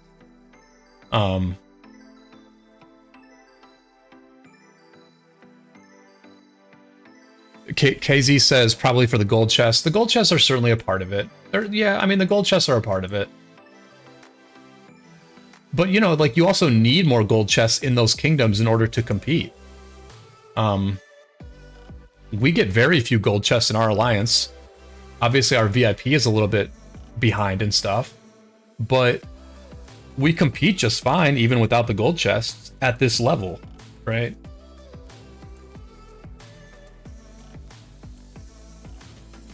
I mean, it probably is the gold chests. You're right. You're right. It is the gold chests. Force says 2268 is having a renovation, I guess. I liked the recruiters at 2268 when they were headhunting me. The people you talk to is also a big factor. Yeah, some kingdoms are just way better at recruiting than others are. You know, we're really not. I mean, this is what's interesting, right? This is what's like really interesting about it. Is there's obviously a community of sort of like big name players. And those big name players can kind of go to any kingdom they want. They have the stats to go to any kingdom they want. It seems like they travel as smaller groups rather than bigger groups. Whereas, you know, what we did here in 770 very recently in our alliance, which we have gone from last KVK, we had about 120 billion KP. Now we have 220 billion KP. And what we did is we brought in 30 to 40 players from a kingdom that no one has ever heard of. None of you in this chat has ever heard of 1252 unless you were in 1252 or fought against them like we did. But the thing that we did, but to me, like, our recruitment is basically just as good as the recruitment that 2268 is doing, bringing in all these players from 1254. Like, yeah, they're bringing in like high profile players, but they're also bringing in probably some drama, and they're probably bringing in a smaller group that is probably not as tied to their new kingdom as the group that we brought in. Like, we literally brought in a group of about 30 to 40 people who want to keep playing together. They just don't want to lead, and they want to be part of a stronger team, but they want to keep playing together. And so if they like it here, they're probably going to stay here for a very, very long time. I mean, like, some of the leaders from 1252 had never migrated before. They had never migrated in their life, and they made the decision to migrate to 770 and join the Handsome Devils. Like, you may have never heard of those players, but they have very good stats. They, you know, have leadership experience that they can add to us, what we're doing. And I just think sometimes bringing in the lower profile players is going to be just as good as bringing in the high profile players, because there's probably going to be less ego, and maybe their expectations are a little bit lower. You know, like, if a player from if we actually recruited a player from 1254, right? Like, it would be cool. It'd be great to have a player from 1254. They would be like good fighters, good stats, you know, active, committed players. But they would come here and they would be so pissed at how few gold chests we drop. They would be super pissed about it. And I think there's a good chance that they would never really be enthusiastic about our alliance just because of the gold chest thing. And so there would just be some problems there, right? There would just be some issues there where they would be, you know, maybe they would start questioning a lot of stuff on voice chat during war, because they're just like not that into the kingdom and they don't care if they stay. And that sort of stuff can be like super annoying, super detrimental.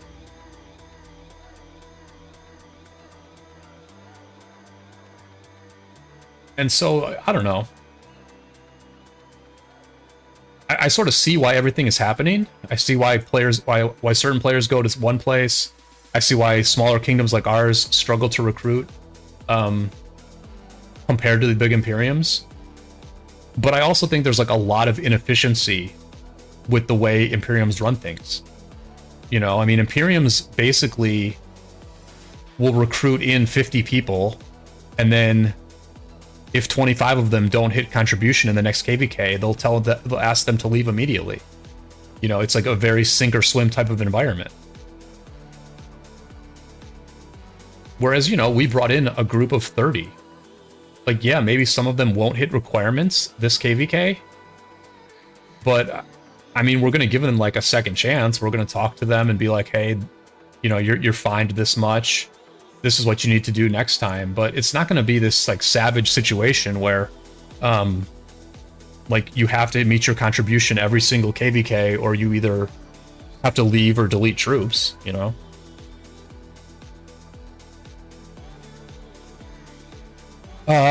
Yeah, I'm gonna catch up on chat. I am not great at reading chat while I rant. Force says 22. I like the recruiters at 26T8. The people you talk to is also a big factor. Yeah, Panther and company are crazy good at recruiting for 2268. LA says lots of pros and cons to being a big imp. It's not easy. Tech asks, what was so wrong with 1307? Seems like they could do well at clearing all the dead weight and reducing size. Yeah, I don't know. I don't know.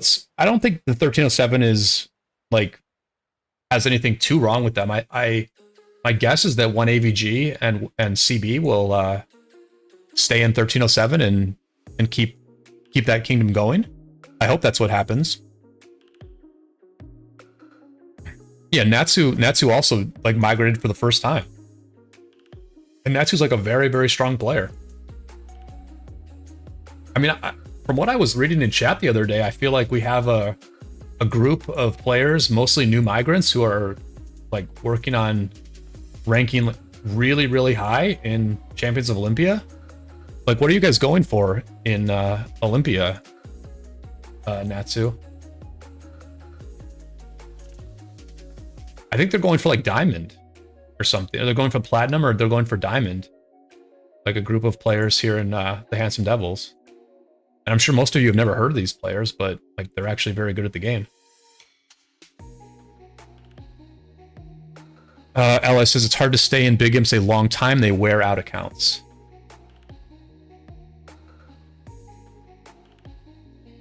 Right, yeah. I guess that's kind of what I'm just trying to say is I'm like, why does everyone go to big Imperiums when clearly the experience there is not amazing? Like, I'm not saying that the experience in an A Kingdom is better, because like we don't have as many gold chests and we're not as high profile. But I don't think it's some lock that the experience is better in Imperiums either. Force says there are so many players with good stats. Diamonds in the rough, aka previous KDs. Gasman says 1903 is the worst run kingdom in all of ROK. I went champion. You're at ascendant right now. Yeah, I mean, there's people who are like absolutely crushing COO. It's not me, but I wouldn't mind playing a few matches with you guys.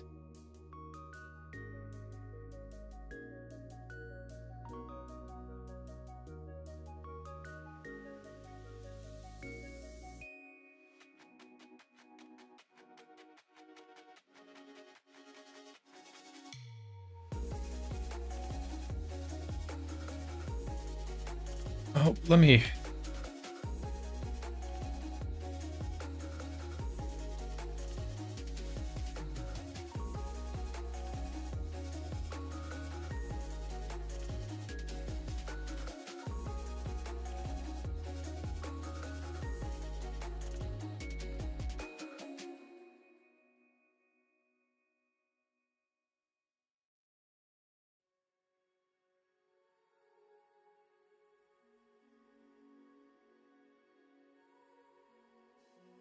Gasman, thank you for this subscription. Appreciate it.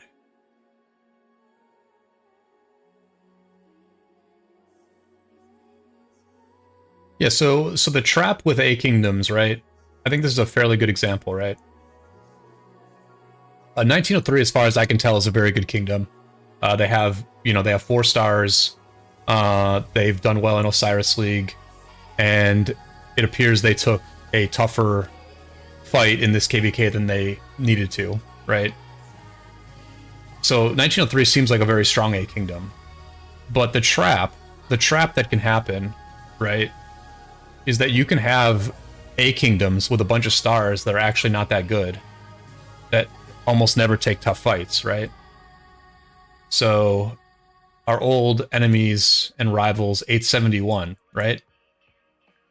Where's 871? Here they are. So 871 has 5 stars. They're a 1 alliance Korean kingdom with 5 stars, and I would stipulate that these guys have never had a tough fight. They've dodged KVKs, they've stolen ziggurats, and they are getting beat by a Chinese kingdom, 1698, in this KVK. Right, they're a 5-star kingdom that like barely garrisons and doesn't have that many active fighters, right? So when you look at them, when you look at 871, and the recruiters talk to you, they say, hey, we're a 5-star kingdom. Come join us. We're very good. But this is basically a trick. The last strife they did was against very easy competition. They managed to dodge the KVK with 1235, 1228, 1606, etc. This strife at 105 was they stole the ziggurat from us. They stole the star from us. And we've played with these guys twice, and they were underwhelming once and stole the star from us the other time, right? So like you just don't know. It's very hard to know which A kingdoms are good and which A kingdoms aren't. There's another, well-known A kingdom. I'm not going to name them because they didn't do anything wrong or anything. But there's a well-known A kingdom that was in this, that was supposed to be in this KVK, and they dodged it at the last minute, right? They dodged it at the last minute. And now they're in Nile instead. They're doing Nile for the 3rd straight time. And they're like a very well-known A kingdom that probably recruits better than we do, right? But they've done Nile 3 straight times. Like, they're not going out there and taking tough fights. At the end of the day, all the A kingdoms in this KVK, especially like the ones that are really like the top ones, like 1818, ourselves, 1903, like we knew when we registered for this pop, that there was a chance we would be paired with Imperiums like 1875, 1671, 1606, 1235. We knew it was possible. It was entirely possible that we would be matched up with those. We also knew that we might get paired up against other tough A's. But we registered for it. Like, we went through with the registration. Like, we had enough confidence in ourselves, and we had the willingness to take a tough fight to actually go through this registration. And I mean, this whole rant is from when this whole rant, I think, is when from ZFT said, how do you find a good kingdom? Well, I think you have to do your homework. Right? Because you can get a good answer, right? I think you can find some good answers about what A kingdoms are good. I mean, I think like 1606 has proved to be good. You could have watched 1606 win a 1 vs 2 in their last KVK, and at that point, they're good. You can watch us fight, 1903 fight, you can watch 1818 fight, you can watch 1418 fight, 1556, as well as all these young kingdoms over here, and you can see how we play, and then you can make an assessment about if we're a good kingdom or not. But if you go to a kingdom that has never had a tough fight, then you're taking a risk. Then you're taking a definite risk. Because on paper, kingdoms can be very strong, but we are at a point in ROK where people can manipulate things. They can manipulate stars. They can just fight a Nile and Heroic Anthem over and over again. You know? There's a bunch of Heroic Anthem Andes out there who have probably never had a tough fight because tough kingdoms don't really register for Heroic Anthem that much.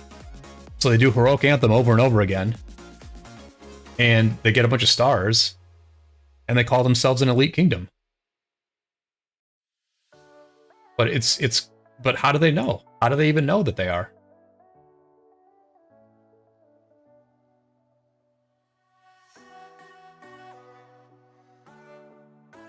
Whereas a kingdom like 2064, right? 2064 is a one alliance Russian kingdom. We fought them in a Heroic Anthem about 6 or 7 months ago. And this is literally the best R5 I've ever seen is the leader of 2064. It's this Russian guy called Decebalus. And these guys were so organized. Their ball tactics were amazing. They were just very, very impressive with the way they played this game. But like, no one's ever heard of this kingdom. I mean, they've got 4 or 5 stars, but their power is dropping because they have a ton of trouble recruiting. And no one's ever heard of them. But they're like amazingly strong.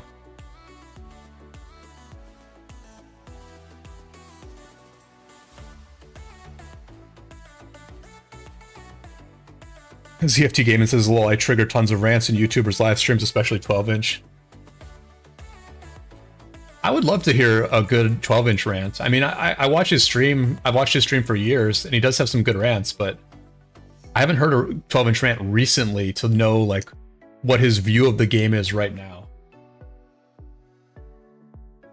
I would probably disagree with some of it, to be honest, CFT. Because I think part of what, you know, I mean, 12-inch is like a really good player, and he, you know, he punches above his weight in many, many ways. But I think part of what I'm kind of saying is like, I mean, 12-inch is a bit of an appearance player, right? Like, he has good kill point stats, he has okay dead stats and stuff like that. But at the end of the day, he's fighting in like Heroic Anthem Nile type KVKs against pretty mediocre competition. And he's hardly ever running his marches down to 0, right? But if you want to win a tough KVK, if you want to win a tough friggin' KVK against a tough opponent, you have to run your marches down to 0 sometimes. Like, sometimes the correct way to play in a tough KVK is to run your marches down to 0. And there's just kingdoms out there who don't run their marches down to 0. They just glide along the surface. They tiptoe through the tulips. And they get their stars and they get their recruits. And they're able to exist in a quite happy place for many years. And then I think what happens is they get exposed all at once. All at once they get exposed. And then their kingdom probably falls apart. And, you know, that might be... I don't think it's fair to say that that's what happened with 307. Because, I mean, 307 has had some tough KVKs. Like, 307 did, like, survive in Kingsland for a week straight against 960.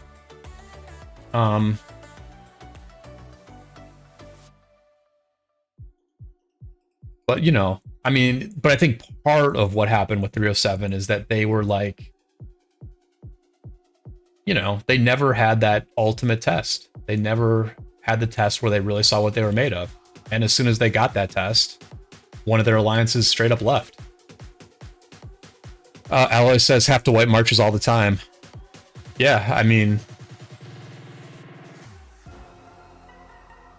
Yeah, I mean, there's just levels to this game. Like, there's just levels to this. You know, there's going to be people in YouTube chats who talk with the same level of confidence as Alloys. There's going to be people in YouTube chat who have the same number of kill points as Alloys. But at the end of the day, Alloys is in 365, and 365 gets the job done. Like, they get the job done at a very high level. Like, there's just levels to this.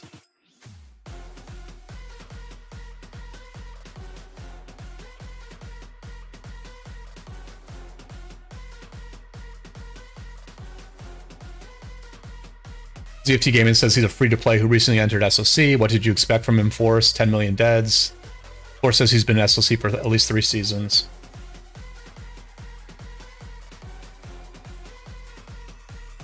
I mean, look, I'm someone who's watched 12 inch for a long time. I think he fights way better and way more often than he used to. And there's an argument to be made. Like, I don't know if this is the argument that 12 inch makes, but there's an argument that 12 inch can make where he says, listen, I took it easy on the fights for a long time. I built up my account. I saved my speed ups to win events and get gold heads. And now I have 4 really good marches and a ton of tier 5 troops. And now I can fight very well in the open field. And I did that as a free to play. And what he said in his last KVK was that KVK was a proof of concept. It showed that all the things he's been preaching are correct. And I don't think that's 100% true, but I think there is some truth to that. I think he has built a very good account as a free to play. Now, does he use the account the exact way I would use it? No. But if his account was being used in the way I would do it, he wouldn't be fighting with tier 5. He'd be fighting with tier 4 because he wouldn't have the speed ups to build all those tier 5.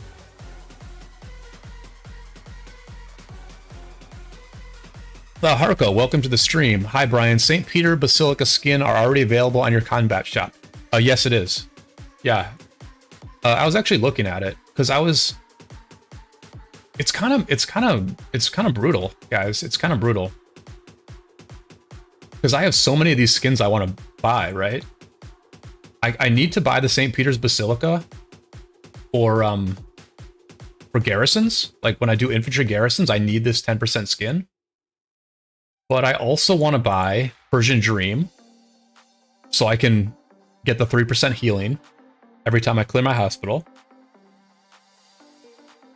And I kind of want to buy Twilight Falls also. I kind of feel like if I'm just doing open field, I feel like maybe Twilight Falls is better than Divine Abode. I don't know. I mean, I don't really want Twilight Falls, but I honestly want Persian. I was ready to get Persian Dream, and now I'm like, dude, I have to get St. Peter's Basilica first. So it's pretty rough. It's tough out here. It's tough out here in these low spender streets. Theodore says, do you have an account in KVK3? Theodore, no, I don't. I'm just an SOC player. I've always thought about getting a young account and doing that experience, but currently don't have the time to do more than one account. But we'll see where the channel goes. We'll see where the channel goes.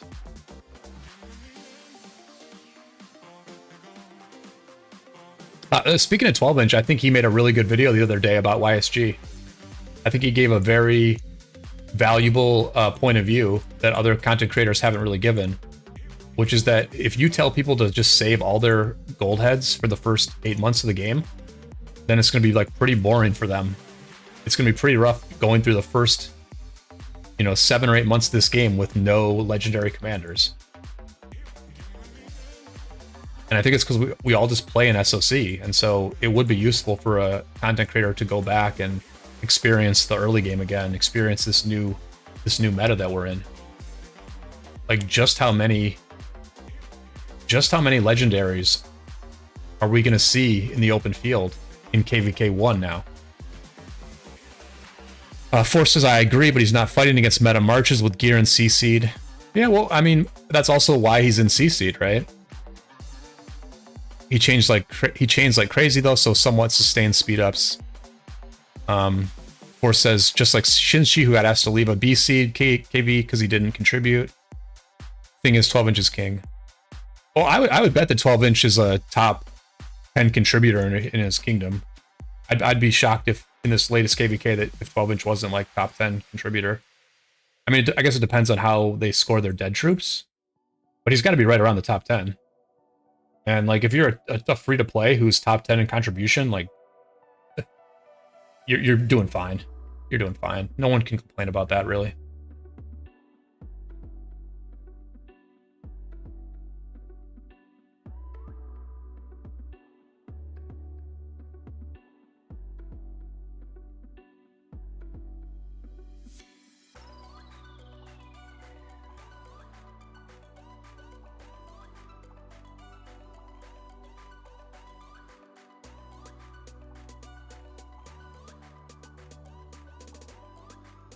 I guess I could pull a third chain out here just to see.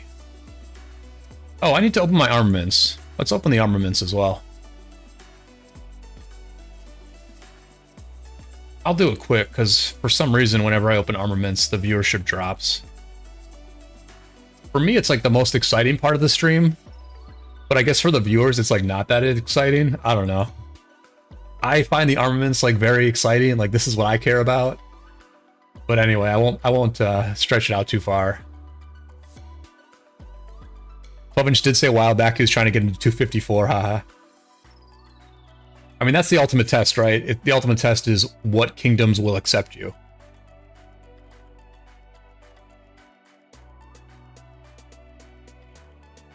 All right, so we're doing arc formation here, and we're just gonna open them.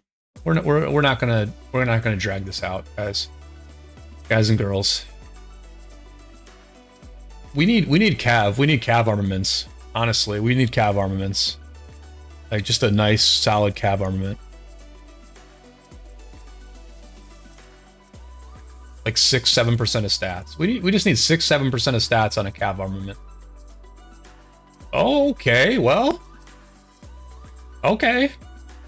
I'm not complaining about this. This is what, 6.4% of infantry stats?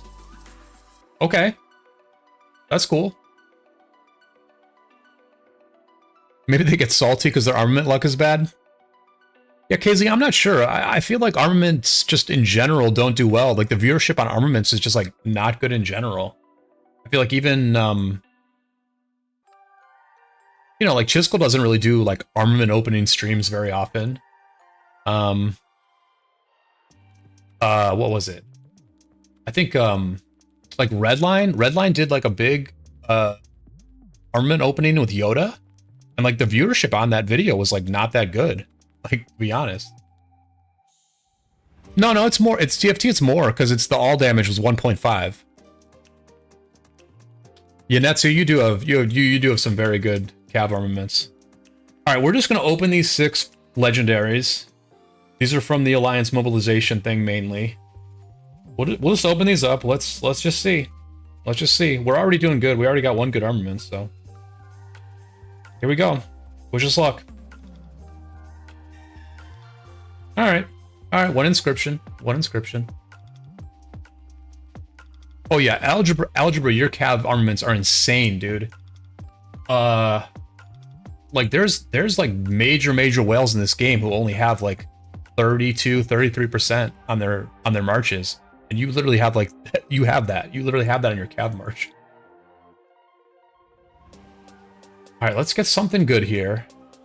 I'm really curious about this one with the inscription, but maybe I can get something good before then. Nothing good so far, right? Gathering speed, troop load, infantry health. Nope. Gathering speed, troop load, damage to reduction to barbs. Nope. All right, it all comes down to this. It all comes down to the Horn of the North, inscription, arc formation.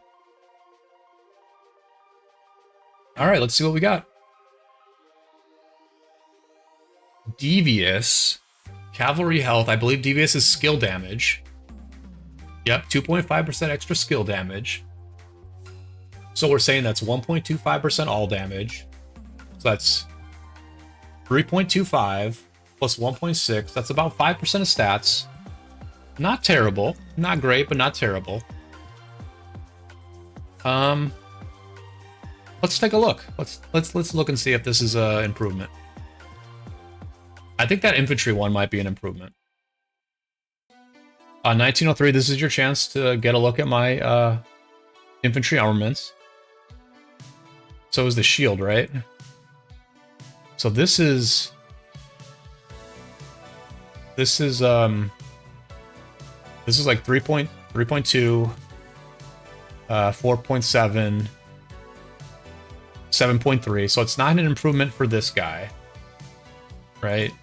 It's not an improvement here, but it might be an improvement on the Guan.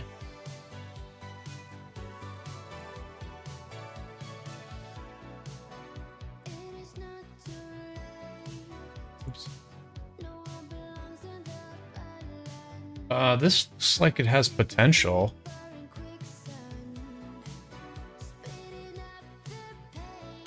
All right, so this one is 1.7, or sorry, 2. This is 3, 4.7.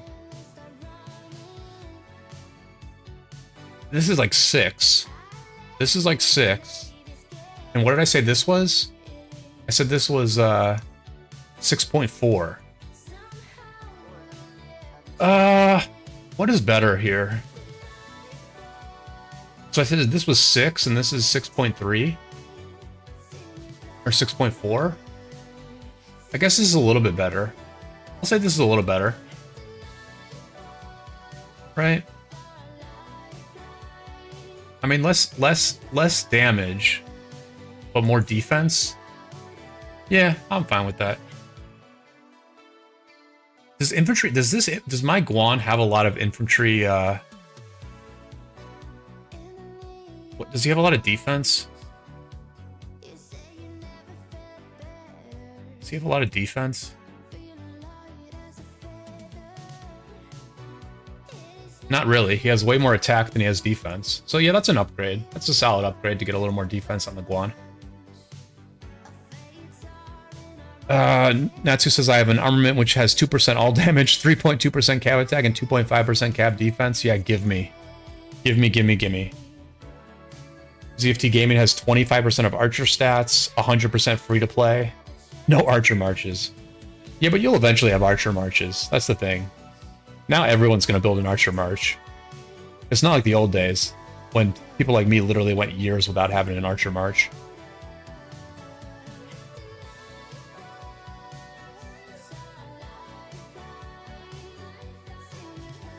Yeah, it's pretty wild. The armaments are going to get nuts. I'll be honest, the armaments a year from now, to me, is the scariest part of the game. Because I do think there's going to be whales.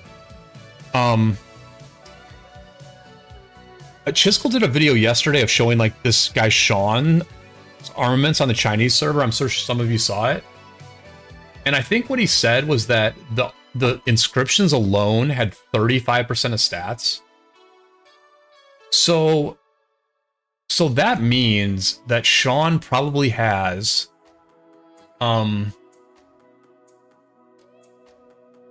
so that basically probably means that Sean probably has about 30% more stats than I have on my armaments. That's right now. Well, he might not get, his might not improve because he's already like maxed out on inscriptions. Well, anyway, he did a duel, right? He did a duel where he did like he did like 24k severely woundeds and the opponent did like 19k severely woundeds. So that's what, like that's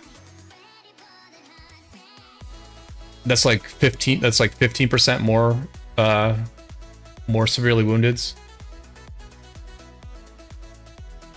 I mean, we might get to a point where like the giant whale is going to be doing like 20% better, like 20% more damage in a trade against a non-whale garrison.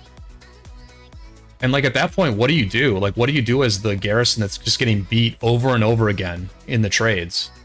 Like, you just keep garrisoning? You just like keep garrisoning and like prevent them from burning the flag and just take the bad trades? It just becomes tough, right? Because what's going to happen is these people who have the god tier armaments, is they're just going to let other people pilot their accounts when they go offline.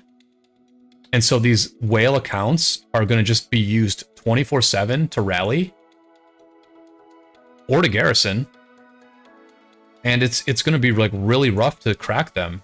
And it's going to kind of imbalance the game, right? It's going to become more of a, if you have 1 or 2 god tier accounts in your alliance, you'll have a much better chance of beating a team that doesn't have those god tier accounts, even if the opposing team has better teamwork.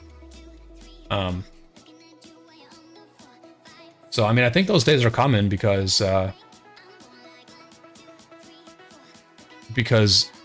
people are going to...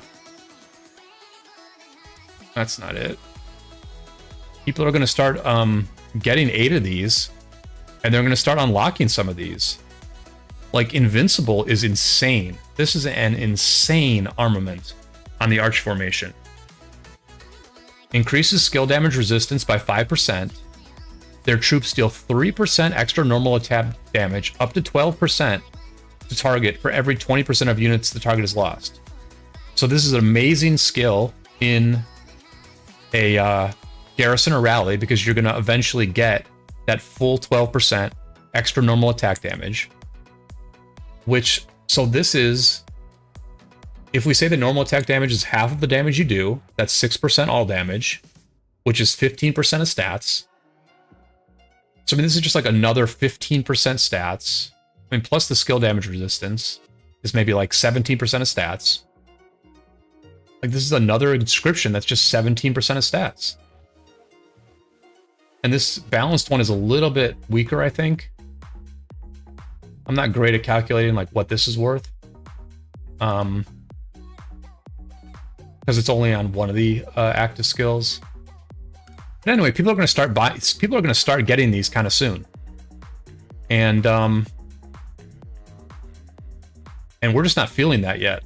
We're not feeling that yet.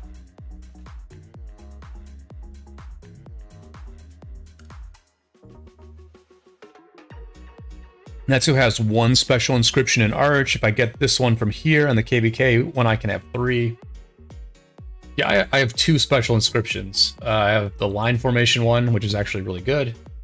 And then I have the destruction inscription from the last KVK, which I have not put on I have not put it on anything yet.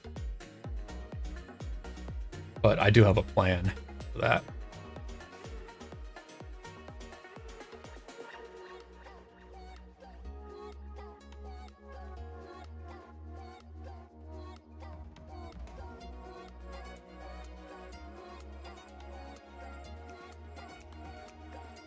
Oh, I guess I should pop this, huh? I guess I should pop the fully loaded.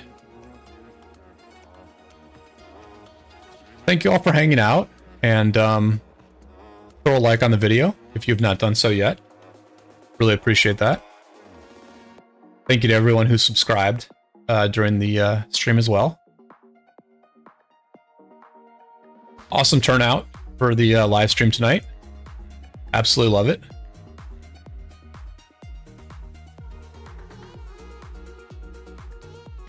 I need to pace myself on the second beer that I'm drinking here, because I want to go play poker after this stream, but I just don't want to get too drunk and play bad, so I need to slow down on the drinking a little bit.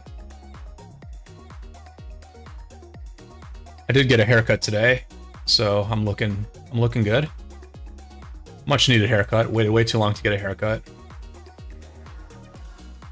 But yeah. Feeling cute? Might go play some cards.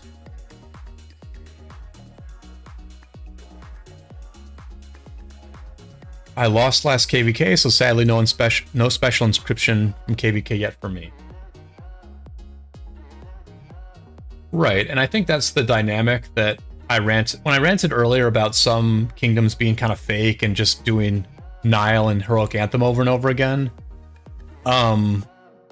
The factor in that is that they can make the argument that they are just winning some easy KVKs, getting some inscriptions, and then they're going to take on the tough fights. Like they're using this time period to go into easy KVKs very quickly, get the inscriptions, get the iconics as well. Yeah, I know that Force. I know the rookie numbers. 2 Bears is rookie numbers, but the thing is, man, like if I go across the street to the casino and play poker, I'm gonna order a beer right away, so that's gonna be beer number 3, and then I'm gonna stay long enough to have a beer number 4 also. And when I've had 4 beers, I'm like nowhere near playing my best poker. Like I'm playing way, way, way worse than my best poker. So, I mean, that's the only reason why. That, and I also stream worse when I'm drunk. So, yeah, I'm putting up rookie numbers. Hey, man, I'm a healthy guy who's trying to be productive in life.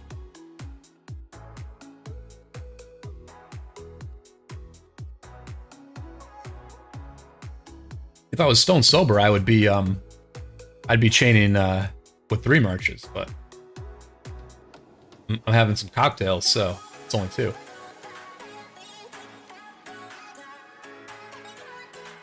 But I mean, yeah, that's the argument for taking easy KVKs, right? You get the special inscriptions and you get the iconics. And you get the iconics. Because unless I'm wrong... Oh, what the heck happened here? Oh my gosh. It's Friday at the casino, you can do more than that? Well, yeah, I also have to drive home, though. I also have to drive home. Am I wrong that you get some iconics within the rewards, or am I wrong about that? You don't. You don't get iconics in the actual rewards.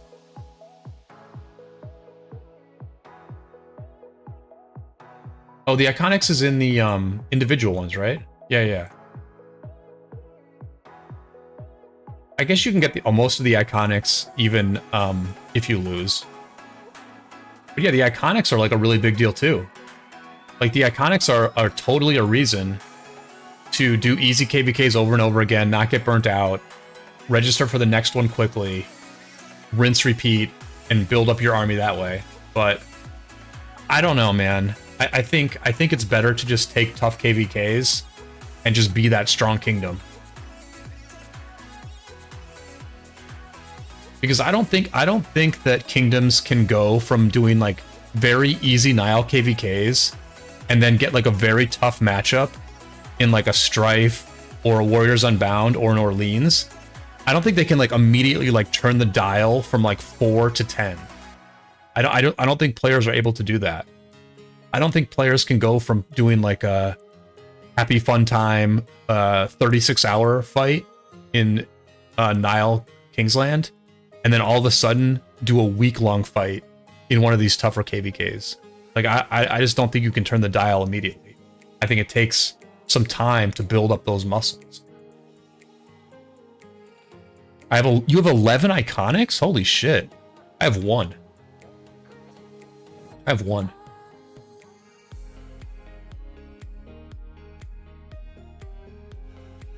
Yeah, Force, I'm in trouble though, man. I've been burning through this second beer talking to y'all. And if I open a third beer before I go to the casino, it's basically a bad idea to even go. It's basically a bad idea to even go at that point. Ay, ay, ay.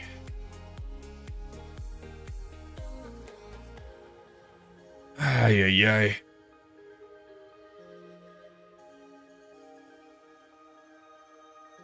I just needed the release tonight, y'all. It was another busy week. Lost Kingdom plus being busy with work. It was just very stressful week. My neck was sore this morning. I needed a drink.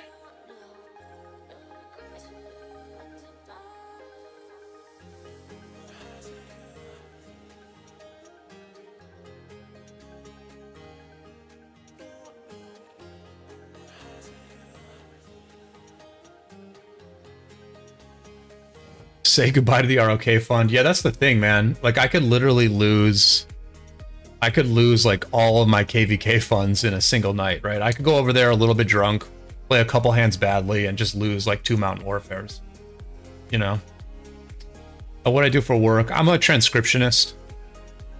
So I sit here at my computer and clients send me files, mostly market research related files. And I just type up what's said. So I type like really, really, really fast. I can generally, if someone's talking at a normal pace, if someone's talking at the pace that I'm talking at right now, I can basically type with them. You know, I don't have to stop the audio at all. I can just like type right with them, and I can generally turn a file. If I have like an hour-long file, I can generally turn it around in 2 hours if the audio is clear.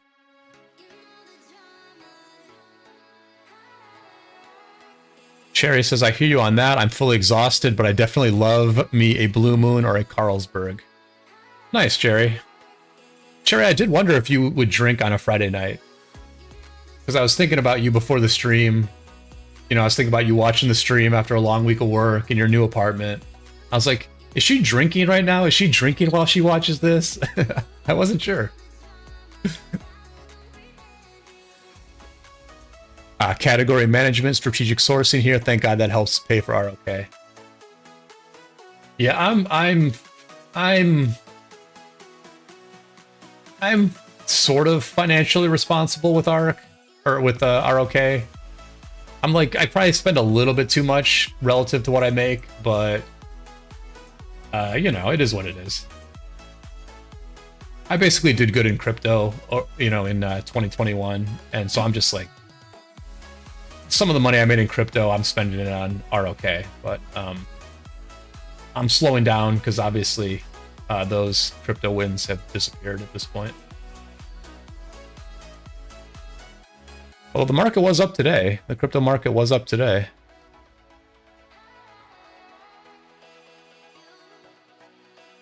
Is it still up? Yeah, it's still up a bit. I'm missing this current little crypto pump. I'm just chilling in cash. Chilling in cash, waiting to buy a nice dip.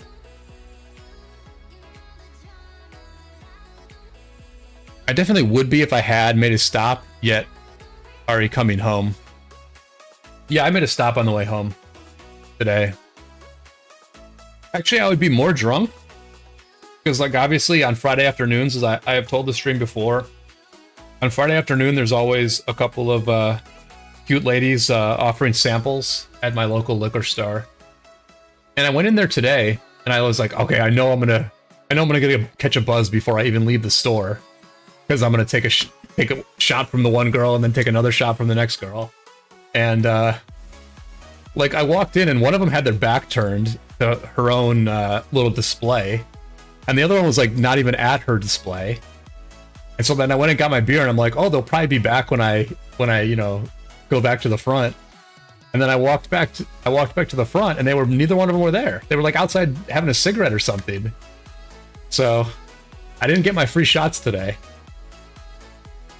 or else I would have more of a buzz right now. Vanguard S&P. Yeah. You gotta do the Vanguard. You gotta do the Vanguard for sure. But I'm trying to buy up my first home force, so I've not invested in the traditional market lately as much because I'm trying to save up for a down payment.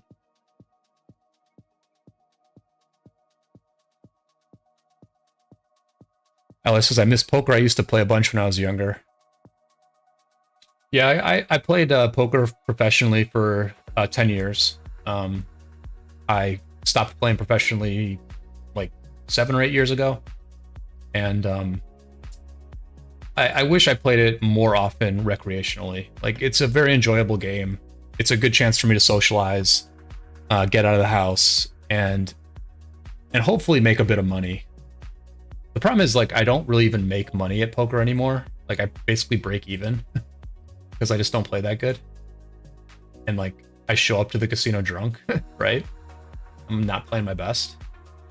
But yeah, I need to get back into poker more because literally, I think we're in a bit of a poker boom right now. I think poker is actually easier now than it was 7 or 8 years ago. It's just become very popular. Obviously, there's a live stream like Hustler Casino Live, right? Like, one of the biggest live streams right now on YouTube is going to be Hustler Casino Live, which is a poker live stream at Hustler Casino in Los Angeles. And they've probably got, I don't know, they've probably got like 10K viewers right now, something like that. And then also the poker vloggers, like people who make poker vlogs on YouTube, that has also brought a lot of popularity to the game. And one of those vloggers, this guy Rampage, who literally has not even played poker that long, and like as of a couple years ago, didn't even seem like he was very good. He's playing like, let me look what he's playing right tonight. he's playing like this guy Rampage, who like has only played poker for like 3 or 4 years. He's playing 100, 200 right now. What has he got in front of him? I don't know if I can show other YouTube streams. That's why I'm not showing it. But yeah, I mean, this guy Rampage, who's like a vlogger, he's probably got like 100K in front of him. He's playing 100 and 200 no limit. All the vloggers are fun to watch. Rampage is crazy, luckiest guy in history. He is lucky. Yeah. I mean, Mariano runs super hot too. Like, I don't know, man. It's weird. I honestly think most of the vloggers run hot. Like, Brad Owen would give his results a couple years ago, and like his results were so insane that I'm like, he has to be running insanely good. But yeah, I mean, it's like, I don't know. I mean, you know, like if you put in the work in poker, you can be very, very good at the game. Like if you study, you can have an actual edge. And, you know, I knew what it was. I had that edge once. Like I played poker every single day. I would like knew the game inside and out. I knew how I could play the game in a way that my opponents could not exploit. And like I was very, very good at it, right? And I just don't have that anymore. Like I've made a couple of deep runs in the main event. I finished in the top 100 in the main event back in 2013, so like 10 years ago. But like when I think about how I played that main event in 2013 and the way I navigated a bunch of hands, I'm like, oh my gosh, dude, like I actually like was really good at this game. Like I actually made it as far as I did because I played extremely well. And I just look at the way I play now, I look at the way I think about the game now, and I'm just like, man, I'm not the same player. I'm nowhere near the same player. There's just levels. There's levels to all this stuff.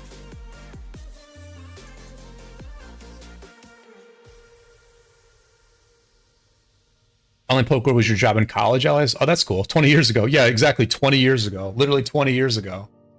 I made money back then, but was too much of a wimp to really move up in stakes. Oh yeah, that was a big problem for me as well. I'm always very conservative. My poker career basically died because I just didn't have that much money, and I was unwilling to take the risk to play higher stakes. So I was playing like very low stakes, and it was just like very hard to make enough money to build up. So I was just like trapped at these low stakes, and then like when you're trapped at low stakes and you don't have a very big bankroll, if you just run bad for you know, maybe 6 months, then like you lose half your bankroll and all of a sudden you're in dire straits. And that's what happened to me. And so I just started looking for jobs and was fortunately able to find some jobs that I liked. But yeah, I do feel like I have some unfinished business when it comes to poker. I feel like I don't know. I basically I'm like good at reading people. Like I'm a pretty sensitive person, and so like I can get a feel for how other people are playing and what the strength of their hand is. And so like in that sense, I'm good at poker and I'm good at live poker. But like I also give off tells. Like that's my problem, is that I actually give off tells. Like I'll flinch sometimes. Like if I'm bluffing and someone like looks at me like really quickly and kind of surprises me, I'll kind of like flinch sometimes, or like my neck will tense up. So like that's my problem, is that I just give off some tells. But I do feel like I have some unfinished business with poker. Like I feel like I can get to a point in my life, hopefully, where like I play better poker now than I did back in the day because I'm more financially comfortable, basically. And so that's where I want to get to.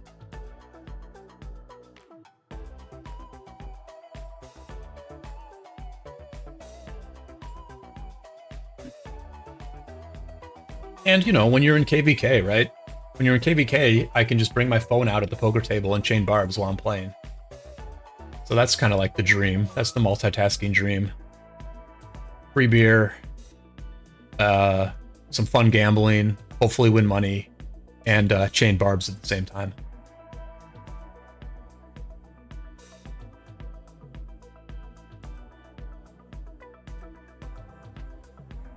All right. See, There must be people out there watching this who are like, God, this dude is the most mediocre barb chainer in the history of the world. Because I just like don't go for anything. I just like do these 2-chain barbs all the time. So I'm like half paying attention, half not. But am I in the States? Yeah, Force. I live in Las Vegas.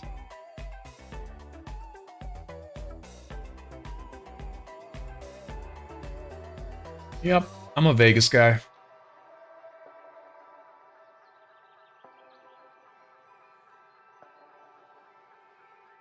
And as I alluded to early on in the stream, there is some crazy stuff happening in Vegas.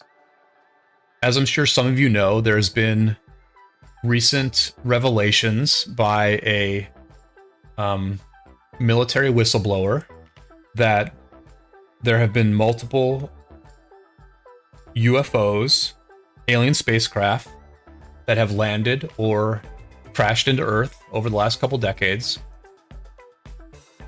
And his claims seem fairly credible. They've been validated by other people.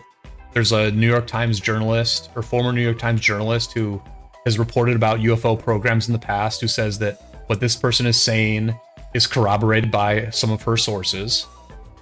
And obviously, like, Vegas has always been, or Nevada has always been a hotbed of UFO activity, with places like Area 51, as well as a major Air Force base. And one thing that has happened in recent, in the last week, is that there have been other sightings, or there was a claimed sighting of UFOs in a backyard of a family here in Vegas. Where is that? So this is what happened, right? I think this was in like North Las Vegas or East Las Vegas, something like that. There was this bolt of light that came down from the sky. A lot of people saw this bolt of light. A number of police officers saw this bolt of light. And so when this family here, or I don't think it was this family, but anyway, there was a family that reported seeing 10-foot non-human creatures in their backyard. And police officers then went to that location, and the police officers were kind of interested in their story because they saw this thing in the sky. They saw this bolt of light in the sky that fell down from the sky. So this story got a lot of credibility and a lot of attention. But I do think that this was not a credible UFO sighting.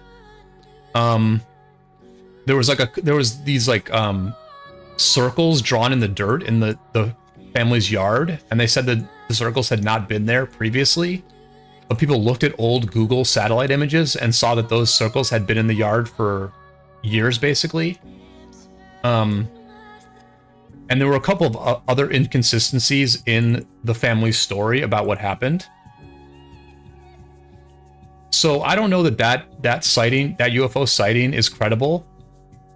But I am interested in UFOs, and I collect some art. Some of the art that I collect in the NFT space is very alien based. These are just a few of the pieces that I've bought that are very sort of extraterrestrial like. And the last few nights I have been going outside, and just in the back of my apartment complex, there's like a parking lot, and you can see a very clear sky back there. And I have been just sort of looking up there to see if I spot anything. And last night I did find something that I think this might be a UFO. I'm not sure. Let me know what y'all think. This is what I filmed last night.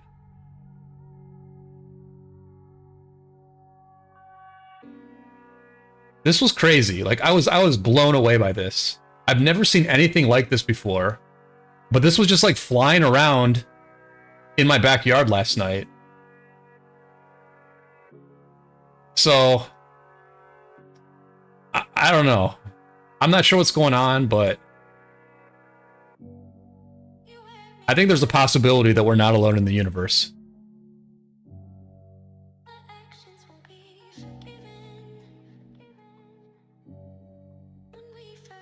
I don't know. Let me know what y'all think.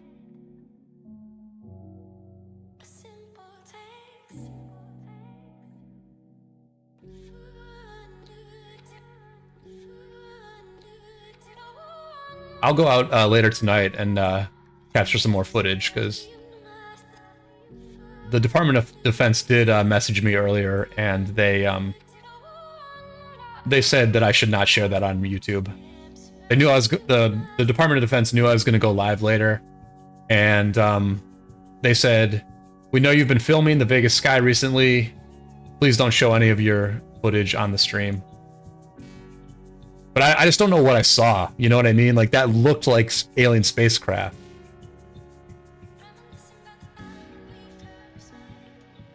Paul Gaming, you think that's a Star Wars ship? The Falcon? You think that looks like the Millennium Falcon? Are you sure? I thought the Millennium Falcon was bigger than that. That thing was awfully slow. Yeah, it did move slow. It did move slow. But that did not see. I've never seen anything like that from the Air Force. I've never seen anything like that from a private industry. I mean, that was not Elon Musk, I can tell you that much.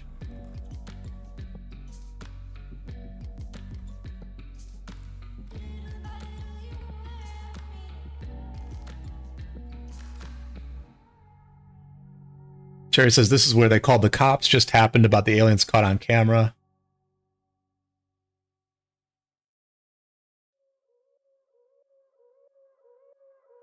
You know, the thing that's interesting, there's a couple things that are interesting about the UFO situation. One is that, you know, there has been reports of like secret UFO programs. Like the New York Times revealed some number of years ago, I don't know how long ago it was, maybe like 5-6 years ago, they revealed that there were secret government UFO programs that people did not know about. If you remember when Trump was president, he said things like, if you all knew the things I knew about UFOs, it would blow your mind. And so I mean, there's some you know, there have been whispers about this for a long time. And I think the other thing that's interesting is that there are politicians on both sides, on both the Democrat and Republican side, who are interested in this issue. You know, the Democratic Senator Christian Gillibrand is one of the people who's like very interested in looking into what are these like secret government programs that people do not know about.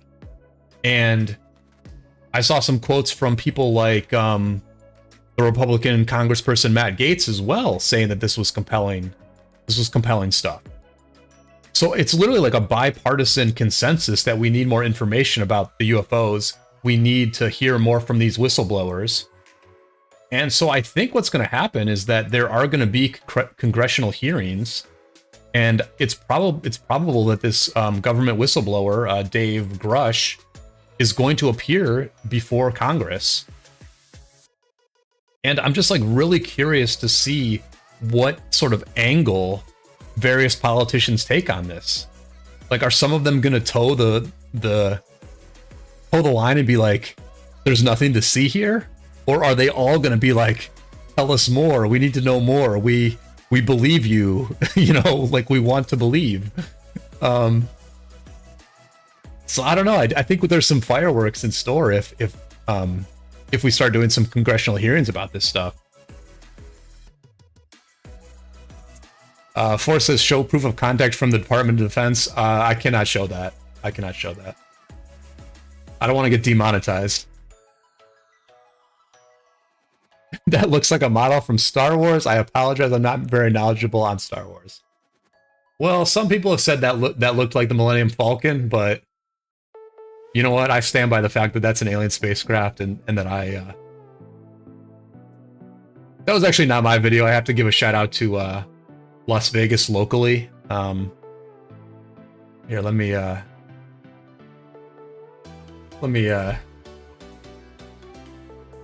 give a shout out to who actually who did that video, because this is a very good Twitter follow.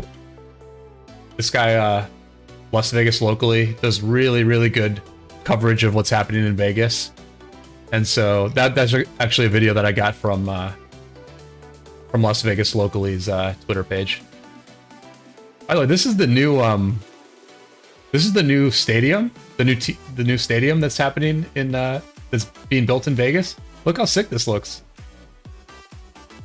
This is like a multi-purpose arena. I think it'll host some basketball games. Not sure what else, but look at that. I guess there's a Formula 1 race here in Vegas this weekend, so like traffic is crazy on the strip. But that looks amazing. That looks absolutely amazing. Love it. Love it. Hey, let me show this again. That was amazing. This is driving south. They're driving south, like towards the strip here. And this is the new stadium that we built, all lighted up.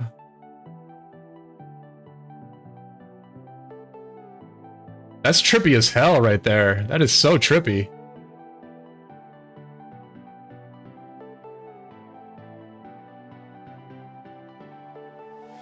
I mean, we might not have extraterrestrials, but we definitely have some psychedelic crazy stuff going on.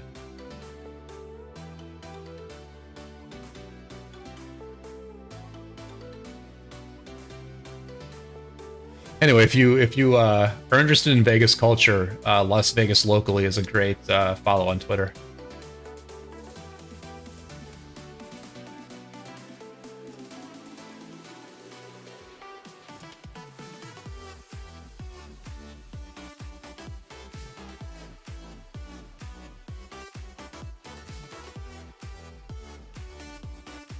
I think I'm gonna just end the chaining here and just take a look at these KVKs real quick. And then maybe I'll play a couple of Champions of Olympia matches before calling it a stream. I'm going to not open another beer. I'm just gonna literally say it out loud so y'all can hold me accountable. I'm not gonna open another beer, and then I'm gonna go play poker once the stream is over. That is the plan for tonight for me. Just don't go missing, Brian, especially with the defense watching, especially with the Men in Black. Yeah, Cherry, I need to be careful not to poke my head out too far on this stream. I've been laying low for many years, and it would be very unfortunate if I get into trouble doing a stream about Rise of Kingdoms.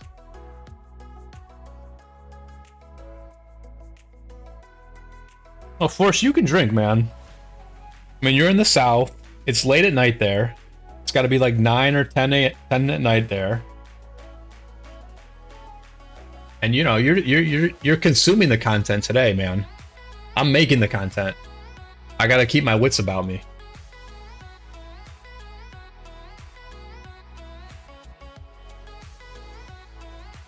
All right, so that's my last chain there.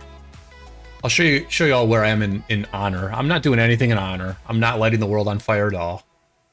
I'm 5th in my alliance, but I mean, I'm spending very little AP.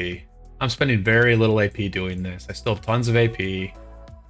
I'm gonna do more of these streams.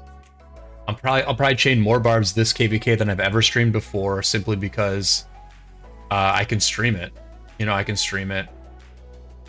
The turnout for this has been great. The chat's been amazing. Thank you all for the support. Thank you all for keeping me company. Hopefully I've made your Friday evening or Saturday morning more enjoyable as well. But let's take a look at what's happening in these KVKs, because I actually don't know. I haven't really looked at these in a couple days. I mean, I know that 1093 broke through 1370 several days ago. And so it was this zone, Foxton. And okay, so 1 AVG is like way pushed back. They're pretty much almost entirely pushed back. They still got this circle. And it's about to go, it's about to lose protection. Oh, interesting. Are they not going to defend this at all? We might have a little bit of a fight here at the Circle of Nature just because it's about to leave protection. Message you in game, City of Abu Red. I did skip 2 KVKs for 23 3-star, but I'm back full time. Force, what kingdom are you in?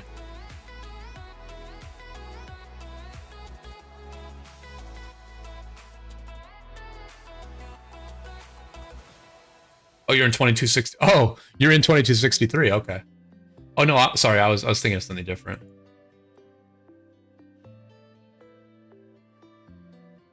All right. Solid account.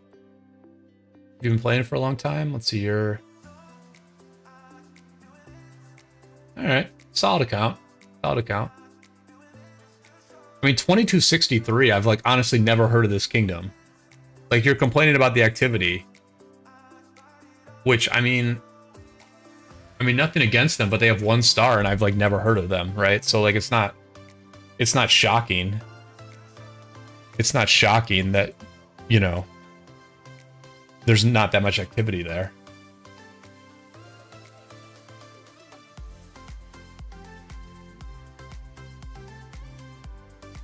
Yeah, I mean, your KP, your Kingdom KP is 270 billion, which is, you know, it's okay, but it's a little bit low, I would say. Yeah, it just kind of depends on which kingdom you pick, right? Like we're pretty active, right? Our alliance, we're one of 2 alliances in our kingdom. And you know, we have probably about 60 people who play Arc every weekend, maybe more, maybe 70 people play Arc every weekend. We do a lot of ports all the time, other than in KVK for some reason.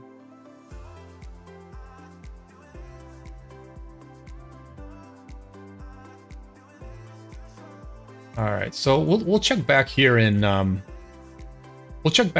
minutes just to see what ends up happening, because I feel like there's probably going to be something that pops off at this circle.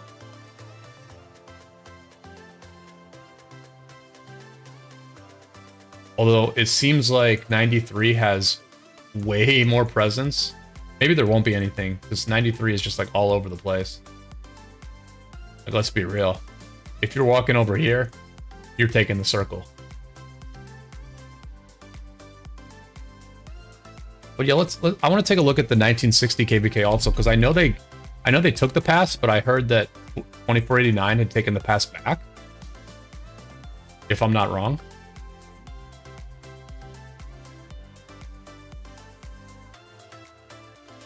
See, you guys are gonna see that I haven't been watching this that much. This has to be it, right? Am I crazy, or was it somewhere else? Am I crazy, or was it here? Yeah, it was here. So 2049 is healing. Butcher, welcome to the stream. Greetings from 2010. We are the best farmer kingdom.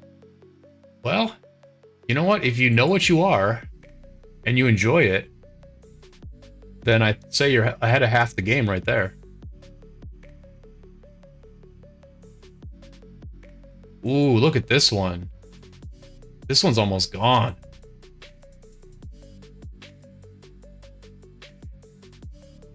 I mean, this is the thing that I like about Warriors Unbound, right? Is that... Okay, so there was all this pass fighting and breaking, but the thing is, like, if you break through, like 960 is doing now, if you break through, it's not a oh, what's the word I'm looking for? It's not a cock tease, let's say, right? If you get through the pass, you actually get to F. Because once these first forts go down, once this first layer of forts go down, there's no second layer. Because you have to put the forts at the pass. So yes, they can put one layer of forts at the pass. But once 960 gets through these forts, like once they get through this fort, there's no second layer of fort. They're gonna, 960 will build a flag here, and then 960 will start attacking these flags. So it's like you get rewarded for actual progress.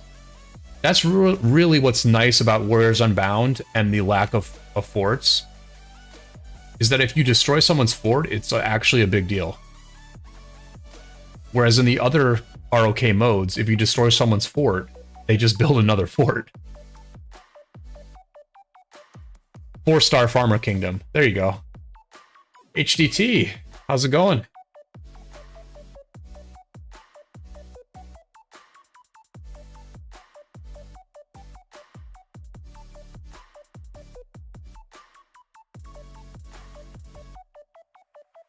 Yeah, honestly, a very impressive performance from 2489.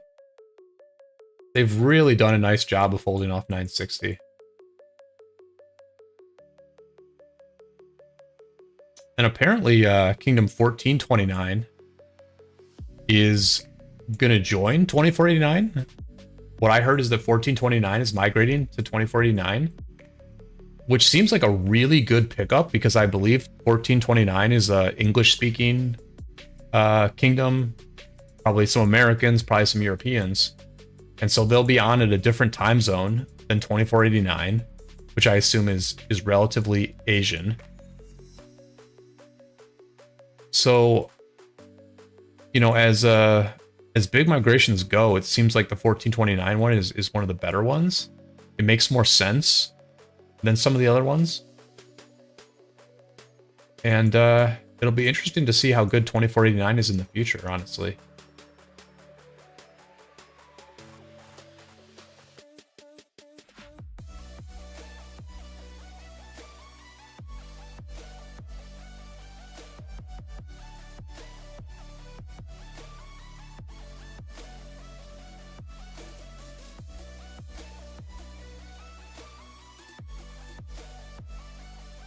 Wangbab, welcome to the stream.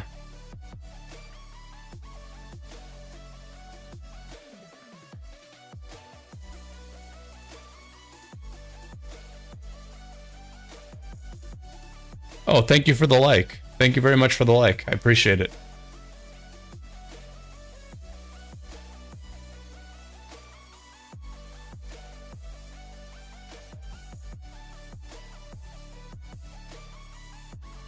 Oh, Butcher, you're another A seed? Yeah, we're living the A seed life over here. We're an A seed fighting against other A seeds in our current KVK, so.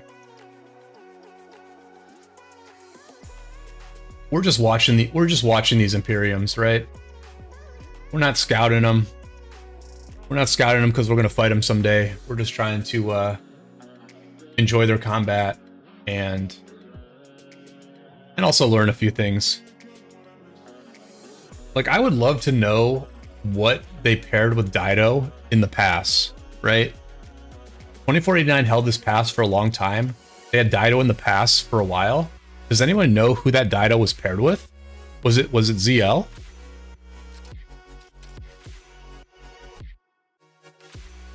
Yeah, I assume that when they had the Jan in the pass, I assume it was a Jan Flavius. But I was curious what the Dido was with. I guess it could be Dido Flavius.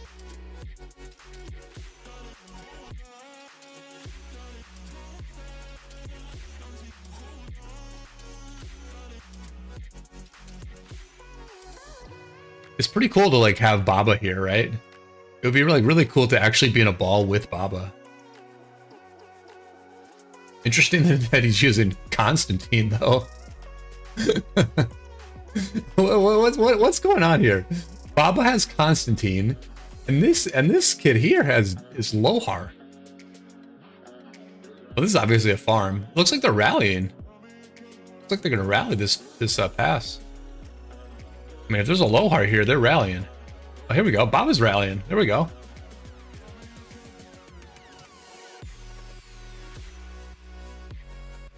How's 1307 and 1079 doing?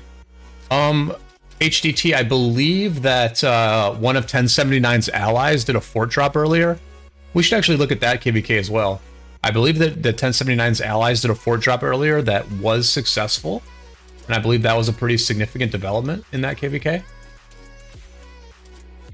We'll check that after this rally. But it looks like we stumbled right onto something here. Xeno garrison, interesting. I wish you know what? I'm not being a pro streamer, and I didn't have the graphics up high enough. I'm not being a pro streamer. I'm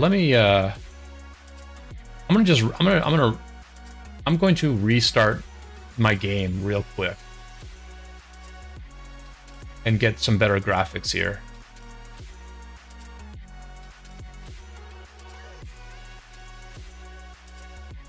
Is that a Xeno? Yeah, that's what I'm trying to figure out. I want to see what the Xeno's with. When are you gonna, Sean, welcome to the stream. When are you going to release more on the SO8 you played against 1682? Sean, you know, I'm hoping to get at least one video done a week. It's just hard to find the time, honestly. But yeah, I mean, the last video got like a really good response, so I am motivated to do more of those videos. So hopefully another video next week. I mean, I will say that 1682 is going to be less of the story going forward. They might feature a bit in the next video, but then after that, it's going to be more about our fight with 1252 and the drama that happened after that. But yeah, I was really happy with that last video. I was able to get a lot of new subs off it and got a very good reaction.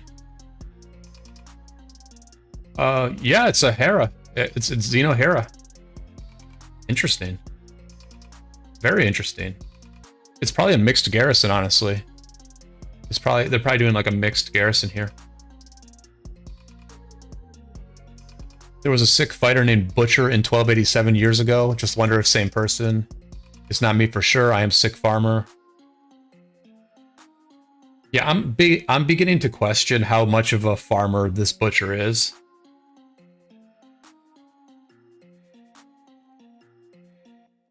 I don't know if he's the same Butcher from 1287, but I also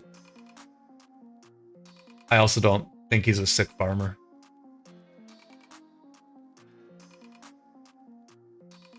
Do you have more resources gathered than me, Butcher? I have 23.7 billion.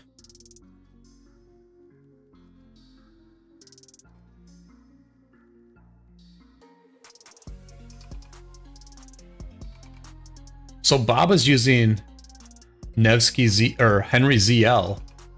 Interesting that he's not using Nevsky or Tariq. Henry ZL here from Baba. Do we have a sense how this thing is going?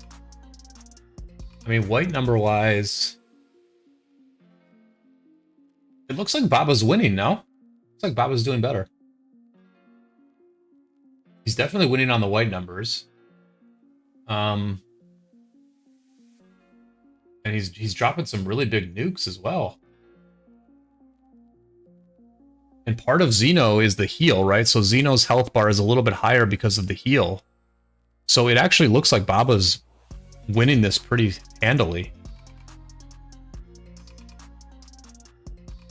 He's just a casual 20 billion KP farmer. Yeah. Yeah.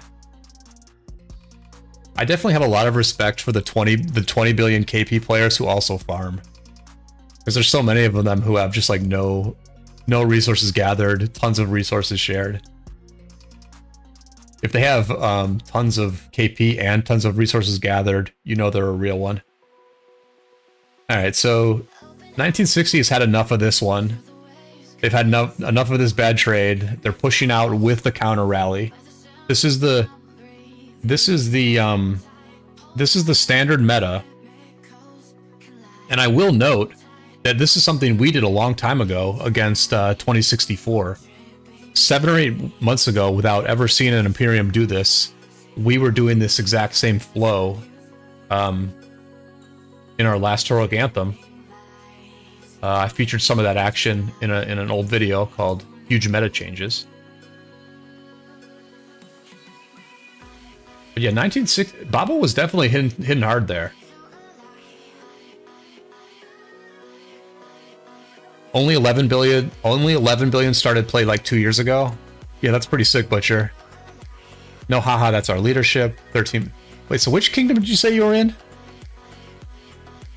2010? I'm not too familiar with 2010, actually. Let's take a look. Let's take a look at 2010. Earlier, people were asking how to find a good kingdom. And one thing you can do is go to a site called Rockboard, and you can compare kingdoms on that site.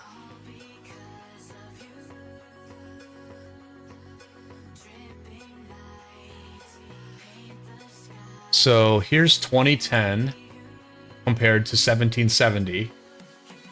Very similar power. 2010's a little bit bigger. Are you guys a 2 Alliance kingdom, Butcher?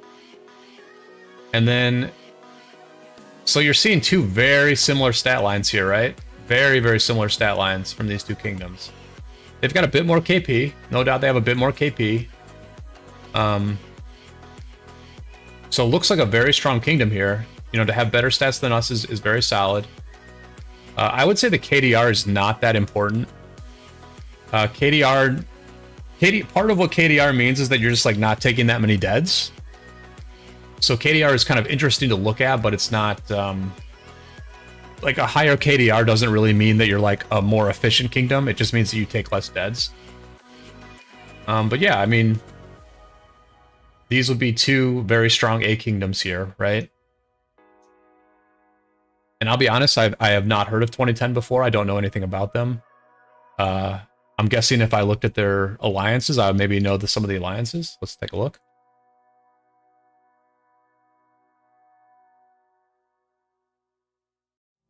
I don't think I have heard of this. C10? I don't think I've heard of this.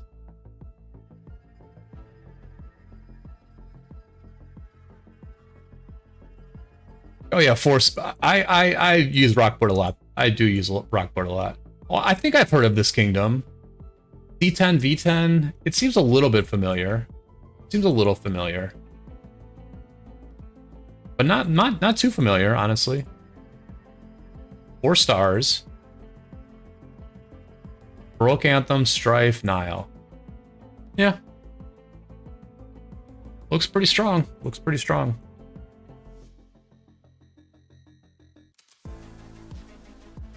I mean, there are a lot of strong A kingdoms, right? You know, this is just some kingdom that nobody's heard of. They've got 4 stars. They've probably got 2 good alliances. And they're just living their best life, right? They're just living their best life. They're literally just chilling, man. They don't have to delete troops after every KVK. You know, they don't have to keep their hospitals full for 2 straight weeks so that they can get some migrants in. Good solid number of gatherers in their gold pits here. Yeah. You know. This is a good life. The A Kingdom life is a good life in this game. And as many people have sort of predicted recently, A Kingdoms are going to get more competitive. Because maybe more people want that life. But I think what I would say is just that A Kingdoms have been competitive for a while. Like it hasn't been at the level of Imperium Kingdoms, but A Kingdoms, you know, we've had a bunch of fair KVKs. Like we've been in a bunch of intense fair KVKs as an A kingdom. And you know, if you win those wars, then everyone's happy, nobody migrates out, you get stronger. If you lose those wars, people leave, you have trouble recruiting new players, and you get weaker. So, you know, with more A kingdoms coming along, with groups like 2605 coming along, etc., and so forth, you know, I guess we're gonna have to fight to keep our positions here. Because we don't want to move up, but we don't want to move down either. So what's going on here? Like, they're balling up. They want this. They want this. They definitely want this. All County? I like this name, All County.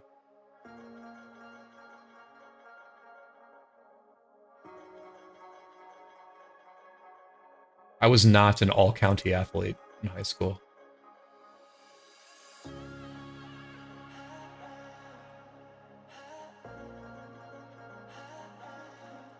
Yes, our best player, Wallace Z.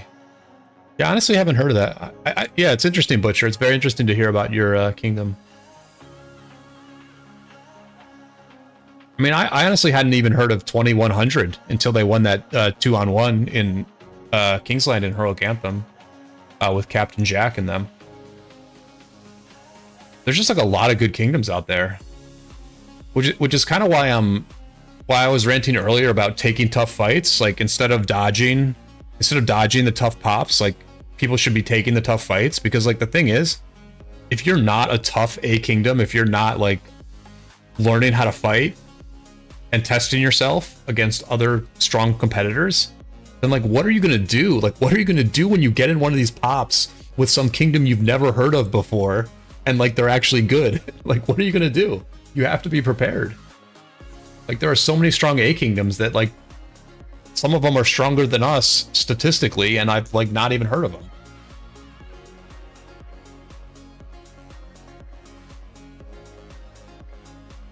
Like, if you're a good Imperium, everyone's heard of you.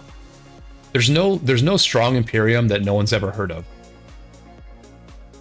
I mean, literally, like, you can not be good at. You could be a like mediocre Imperium kingdom, but people have still heard of you. You know what I mean?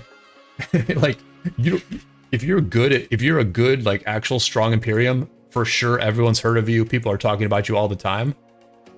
But like, you can be a really good A kingdom and like no one has heard of you. No one has ever talked about you.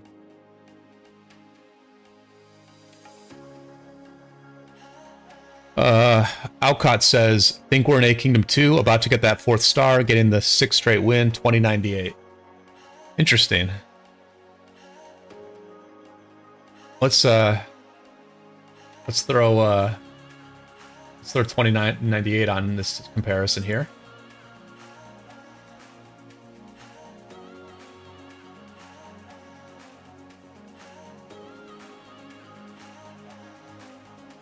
Getting the 6th straight KVK win, nice. Ooh, you're not available on Rockboard. Interesting. No, that's cool though, Alcott. Congrats on the 4th star. Aburez says, haha, we played 2100 after 2010 and it was insane. They won. We had 2 1 billion power players fighting 2100. You had 2 1 billion power players? Wow. Oh, so Abu Red, you were in 2338 before this?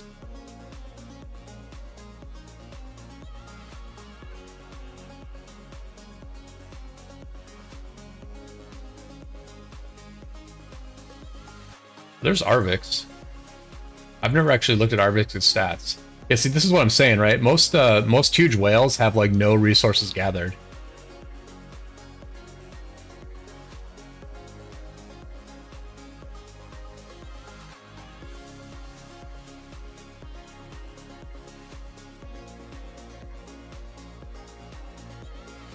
Wild Lion and Mr. Hope, right, okay, yeah, 2338, okay.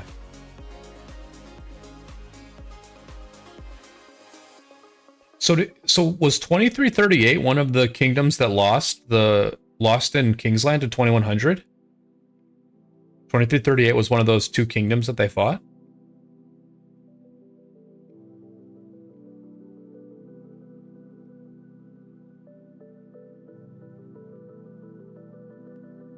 This is a very tiny 1960 ball. Can we just take this moment to acknowledge that this is the smallest 1960 ball we've ever seen?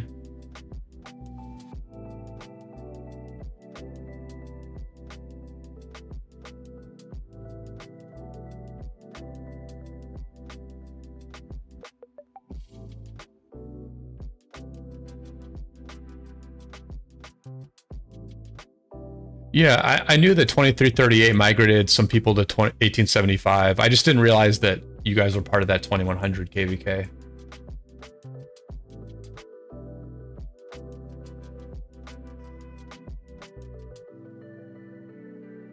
Yeah, there are just like a lot of interesting stories, you know? There's like all these kingdoms that are like really building up, performing very well. Like, I don't know anything about Butcher's Kingdom. I don't know anything about Captain Jack. I don't know what Captain Jack's nationality is. Don't know how long they've been playing the game. Nothing.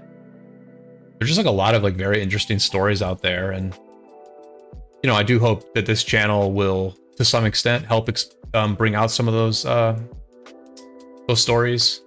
I would very much enjoy speaking with 1903 on voice chat when this KVK is over, win or lose. You know, just to talk about how things went. I think we just need to add some, you know, we need to just add some, we need to let people know more about the characters who are in these kingdoms. Especially if a kingdom like 1307 is going to get smaller, if they're losing an entire alliance and losing some players. For me, the thing that made 1307 interesting over the last several years is the fact that they had content creators like Dragothian and Skywalker and Bulba in that kingdom. I think Drago especially, you know, Drago covered 1307 KVKs for years. And so we just followed along with them. We got to know their kingdom to an extent. And, you know, there's now some new kingdoms rising up. There are also new content creators telling stories in ROK. And I just, you know, I think there's a space to tell some new stories, but there's also a need to tell some new stories. Like, we need to add some color to some of these faceless, nameless kingdoms so that people are more interested in following their KVKs and following their journeys from one war to another. Abarez says the thing with 2338 is they got matched with 1875 twice and liked them a lot, so they all migrated. Ha. Yep. Yeah, I mean, we almost fought 1875 in this KVK. We thought it was possible that we would be matched up with them, but fortunately, Lilith actually did like a pretty good job with the matchmaking. I don't know how the 1875 Orleans is going to play out, but I think with the matchmaking that we have in our KVK, it's like just good, right? It's like, yes, some camps are stronger than others, but we're all basically very similar in size, similar in KP.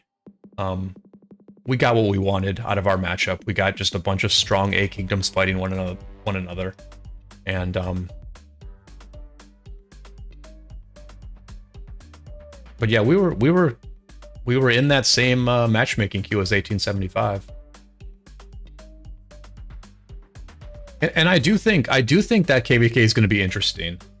Like, I don't know what role 1002 is going to play, but I think, you know, 1606, 1235, and 2377. I mean, a 3 versus 2. It's not like the worst matchup. Like, I really don't feel like it's the worst matchup.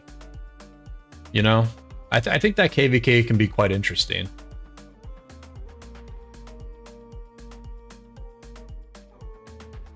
Looking to meet back up with all my friends there. Gotcha.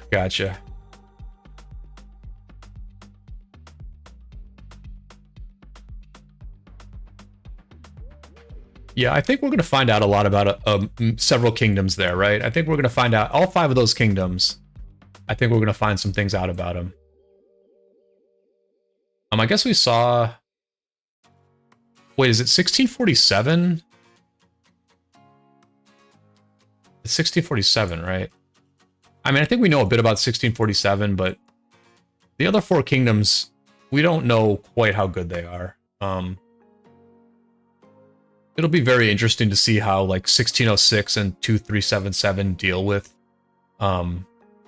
these Imperiums, right? Because I feel like 1606 and 2377 are, like, very strong kingdoms, but it'll be interesting to see how they deal with bigger kingdoms than them. But we got a brawl here. We got just one of those nice pass brawls. I know some people don't like the pass fights, but I kind of do like the pass fights because the open field actually matters, right? If you don't have the open field, you cannot burn the forts. And the nice thing about the open field is that because it's a pass, there's actually quite a bit of territory where there are no cities. So it's a bit more of a straight up, as it should be, type of open field fight. And that's pretty much what we have here. 1960s ball was not that big, but I mean, they're pushing in, but they're not... It doesn't look like they're going to accomplish an objective anytime soon.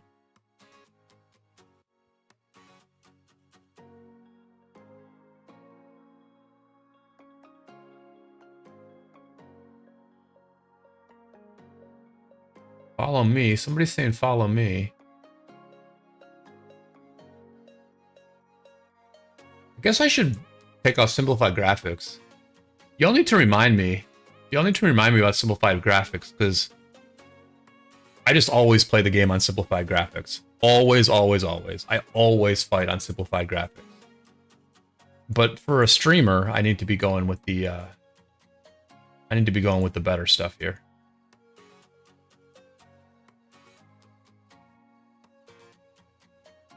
Sonam, I'm doing pretty good. I'm doing pretty good. How are you? It's been a good stream. Real happy with the turnout. Real happy with the chat. Yeah, doing well. I'm feeling the urge to open a third beer, but I'm gonna go out later, so I'm not gonna open that third beer. And so I'm hanging in there, you know? I'm drinking some water.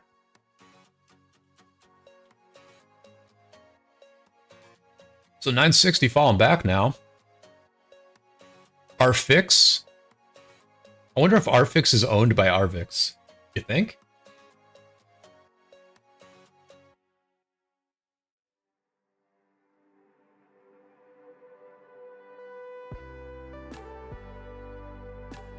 I need to kick somebody, make room for other fort doers. Who should I kick? I'll kick Breno. We actually have some randos in here. It's weird, like we have so many new migrants that I don't know the names of their alts. So I just think like everyone is a spy. Like I look at Sekman and I thought a spy immediately, but now I remember it's someone's alt.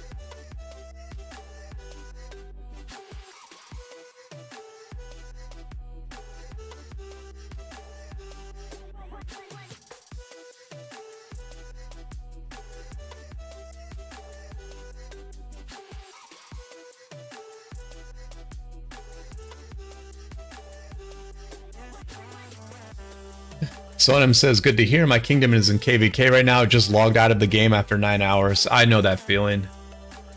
The first day of KVK, I played for so many hours. Oh my gosh. Oh my gosh. The third day now is much nicer. Much nicer. You know, I don't have any crystals left. I don't have to like keep constantly researching something new. I don't have to keep constantly buying a new bundle.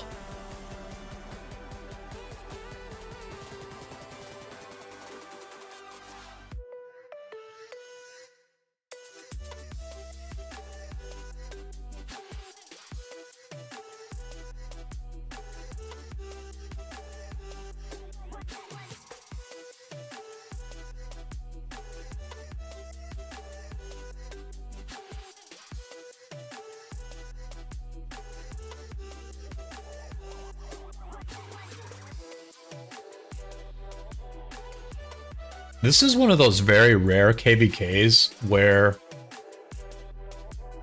it's been super interesting even though we know who's going to win. Like, I think we know 960 is going to win. Although admittedly, I don't know, like, what the other, like, what's happening with the other alliances. Well, so it looks like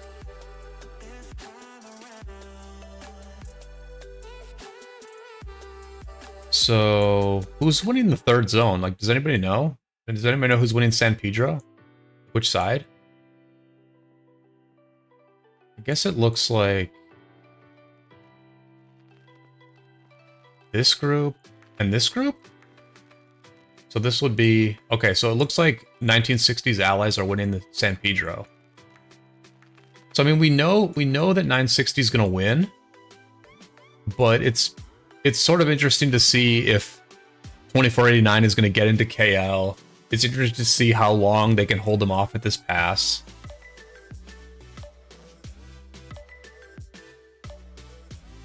I mean, I think it's good that, you know, you can have these alternate goals, right? Like, clearly 2489 has an alternate goal to make it into Kingsland or to hold this zone, whatever it may be. And potentially they can do some diplomacy down the road. Right? I mean, is 1960 going to wipe them from every zone except their start zone? Hard to say. But it's cool that this Warriors Unbound map has set up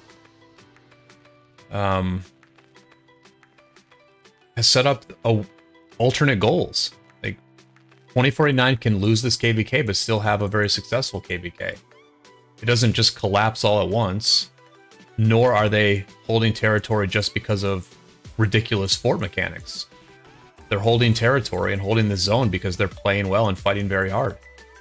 So, like, that's a victory. Even if they lose the KVK, that's an obvious victory. Their status as a kingdom has raised.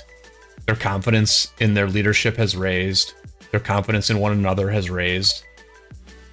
They'll be stronger after this because of their performance. Like, you don't have to win the star. You don't have to get the special autarch. You can still have a very successful KVK, even if you're on the losing side, if you have a special type of performance. Shelby, welcome to the stream. 2489 will just go home at some point. Well, I mean, they can't, their start zone cannot be invaded, so they may fall back to that zone. I think that's entirely possible.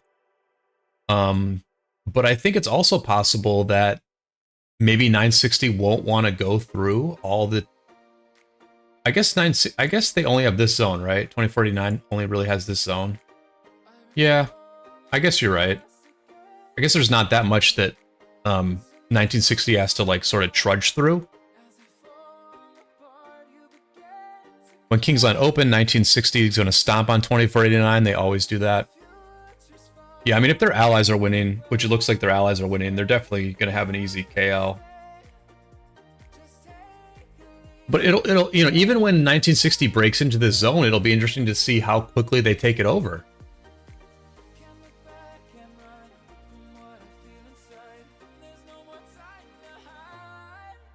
But yeah, we'll have to see if after 1960 breaches them, after they, like, take this fort down and start kind of burning through here, through this little mountainous area. It'll be curious to see if 2489, like, does, like, a very, like, abrupt fallback, or if they keep fighting, they keep defending all this territory as best they can.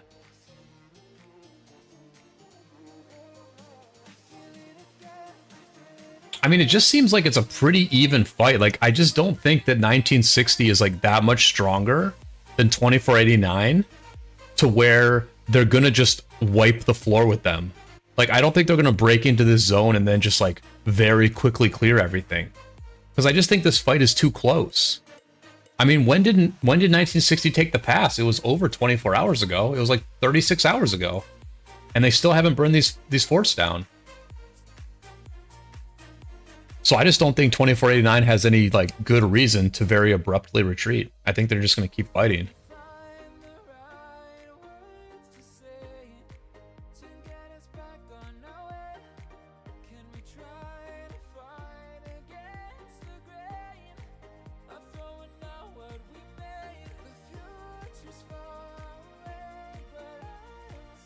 They might get tired though, man. I would be so burnt out at this point. Like, however many days at this pass, about a week at this pass, because you have to constantly be organizing people. You have to constantly be putting balls together, saying when to attack, saying when to fall back. Oh my gosh, people must be so burnt out. So friggin' burnt out. Because it's 24/7. This fight has been 24/7, right?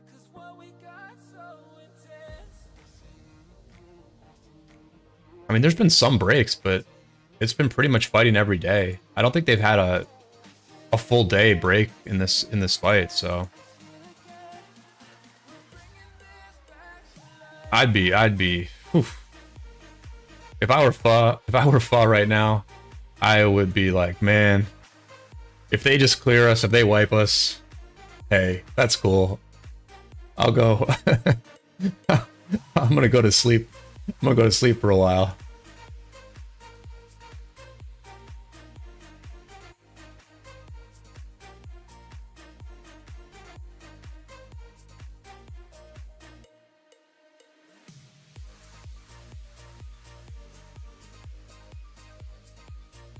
I will say that watching a bit of Seawill's streams over the last couple weeks, I do think 1960 sets some really good markers.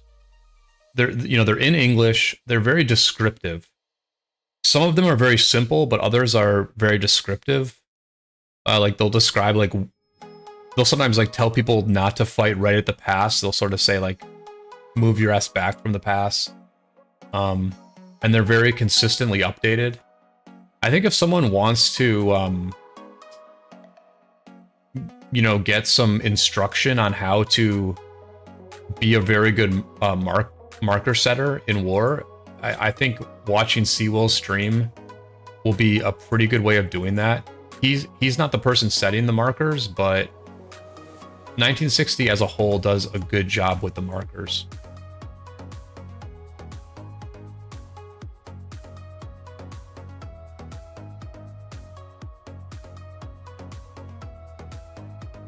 I'm just curious what the voice chats of 1960 are like at times like this, right? When you're on day 6, 7 of the war. How many people do they have on voice? How many people are talking? Are they all business or are they just hanging out, vibing? Because what people have said in the past is that 1960s voice chats will have lots and lots of people. Like there might be 100 people on their voice chats, but literally only a couple of people will be talking. Their shot callers will talk and no one else will be talking, which is very efficient. But is that something they do through the entire KVK, or after a few days do they sort of chill out a bit? Shelby says 2489 doesn't have as many pilots as 960. I was in 2489. They are not even close to 960. Perez says they have round-the-clock activity, which is great. Voice is all pilots at this point.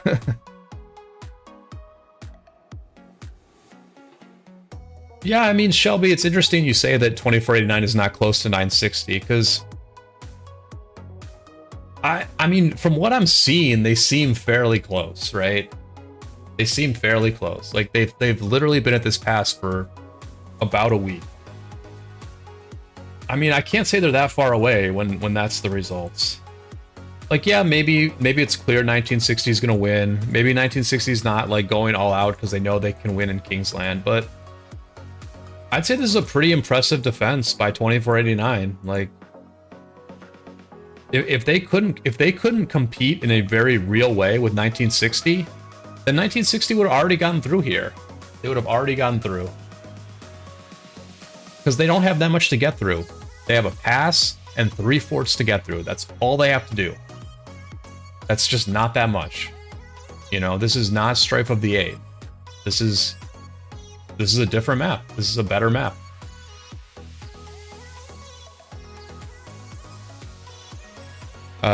Shelby says Viet pilots play Pho account all the time. They even stream it. Lee Kerm and others.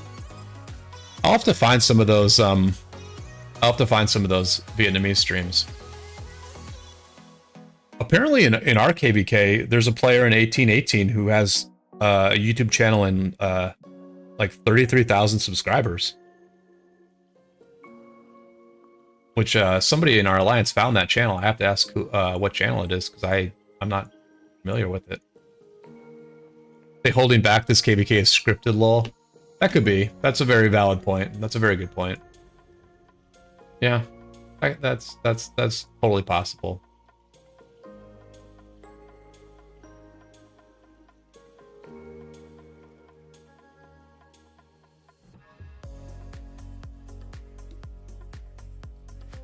You know, a point I made, I think it was on last week's stream. I was talking about how,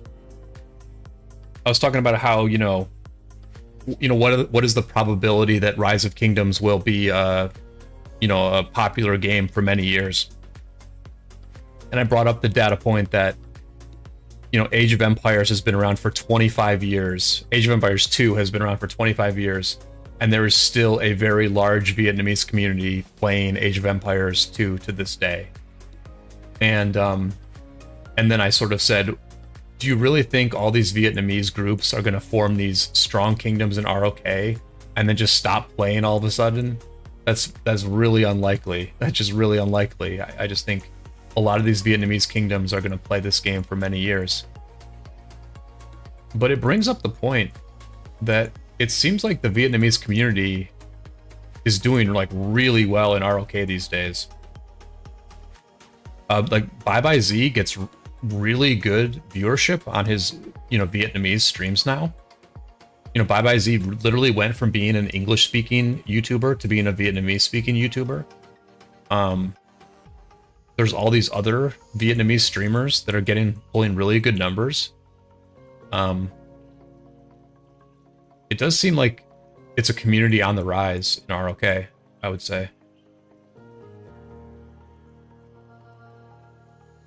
Which I'm not sure I can say the same for North America, you know? I feel like North America is struggling a bit these days.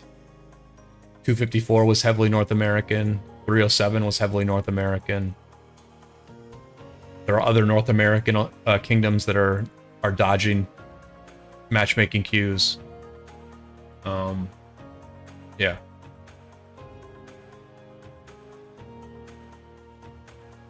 I hope this game never goes away. Me too, Shelby. Me too. I think things are looking good at the moment, honestly. Call of Dragons seems to have come and went. You know, it's hard for me to picture a scenario in which Call of Dragons overtakes Rise of Kingdoms.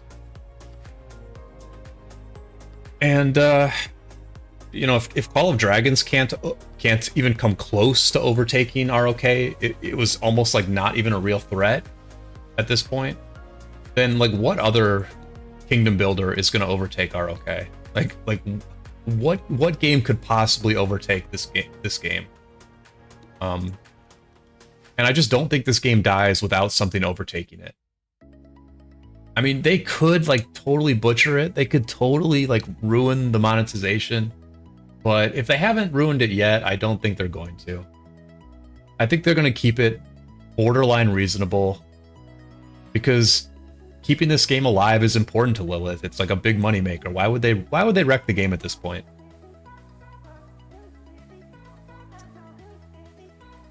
The game is very popular in the Middle East as well. Yeah, I'm noticing that as well, right? I'm noticing kingdoms like 1875 on the rise. 2605, what are your thoughts? What are my thoughts on 2605? Well, first of all, I would point out that they are a North American kingdom, you know, or a somewhat North American-based kingdom. And as a North American player who wants to see the community I'm in be strong, I do think we should be rooting for 2605 more than we realize. I also think Chisgul is very, very important to this community. And I think Chisgul being in a kingdom that is like really interesting and has success and fights in interesting KVKs would be great for the community. I think it would be great for the community if Chisgul wins some KVKs, honestly. Right? I think a lot of people would enjoy watching Chisgul win. I think that them trying to be the next 960, I don't know if that's the right model. I don't really know if that's the right model. And I think their leadership is questionable, honestly.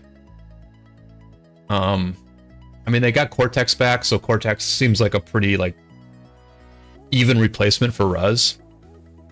But they have to show that they have like a really deep leadership group that can handle 24/7 fighting. And I think that remains to be seen. And I also think that 2605 is the first kingdom I've ever heard of that did their recruiting through a website. So they're attracting like a totally different type of player than most of us are trying to attract. Like we're going through Discords, we're messaging people in game after we play with them in KVK, and we're selecting people that way.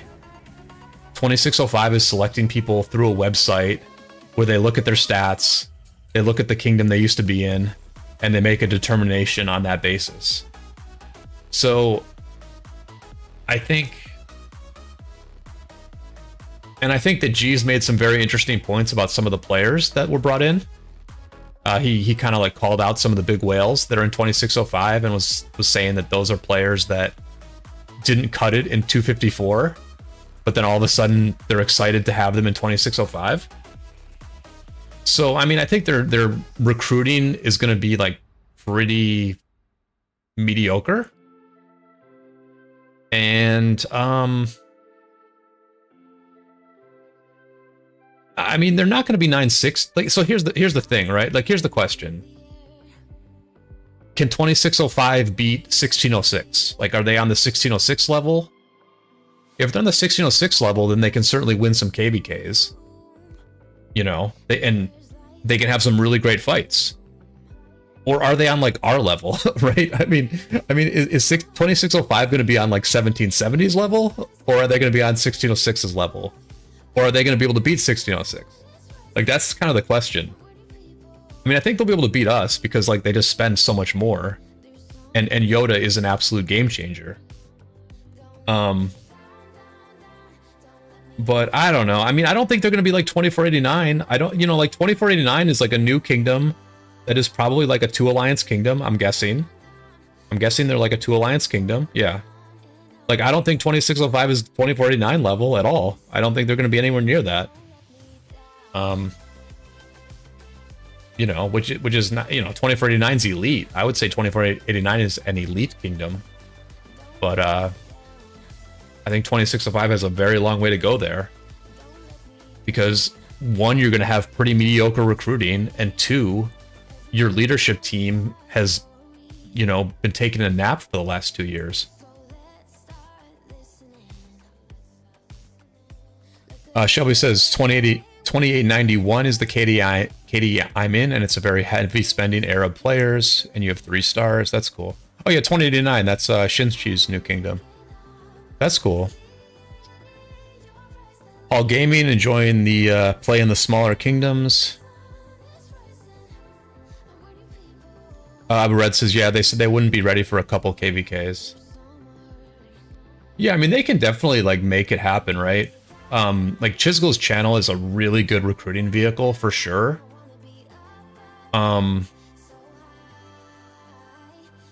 But I guess they've been recruiting through his channel for years, and I don't know that they've ever really converted that recruiting potential into like really good players. I feel like they just get a lot of like very good players, but not necessarily elite players. Because a lot of times elite players are also leaders. Like, they've got to find a way to recruit some elite players who are also leaders into that group. Shelby says they should have gone to a kingdom that is brand new, going into KVK 4 for the first time. Playing HAA against kingdom in the same realm is fairly easy win, gives time to build. Yeah, they could do that. I do think that what 2605 needs to do is they need to like manage, they need to manage their matchups, like Shelby is saying, where they maybe they should play Heroic Anthem. You know, maybe they should just get kind of an easy matchup, get that win, and just kind of get their workflow going in the right direction. And like very quickly identify some of the players who are just not going to cut it and like get rid of those players very quickly. I think if they go into a very hard KVK right off the bat, it's going to potentially like shake people's confidence a lot, and it's going to probably create a lot of chatter that's going to be annoying. So yeah, I do think they should kind of be managing their matchup and kind of maybe get an easy win or two under their belts. Vishnu says 2049 will become better than now. Yes, I agree with that. I think if 1429 comes in, that's going to be a very good migration for Foes group. 2891 has an easy KVK, it looks like, from Shinshi's lives. That's yeah, I did notice they were winning their zone. I mean, Heroic Anthem is easy, like that's the thing, right? Heroic Anthem is easy. Like you're not playing against like very few elite kingdoms are registering for HA, and so therefore you're kind of guaranteed to not have a very tough to have like a particularly tough matchup in HA.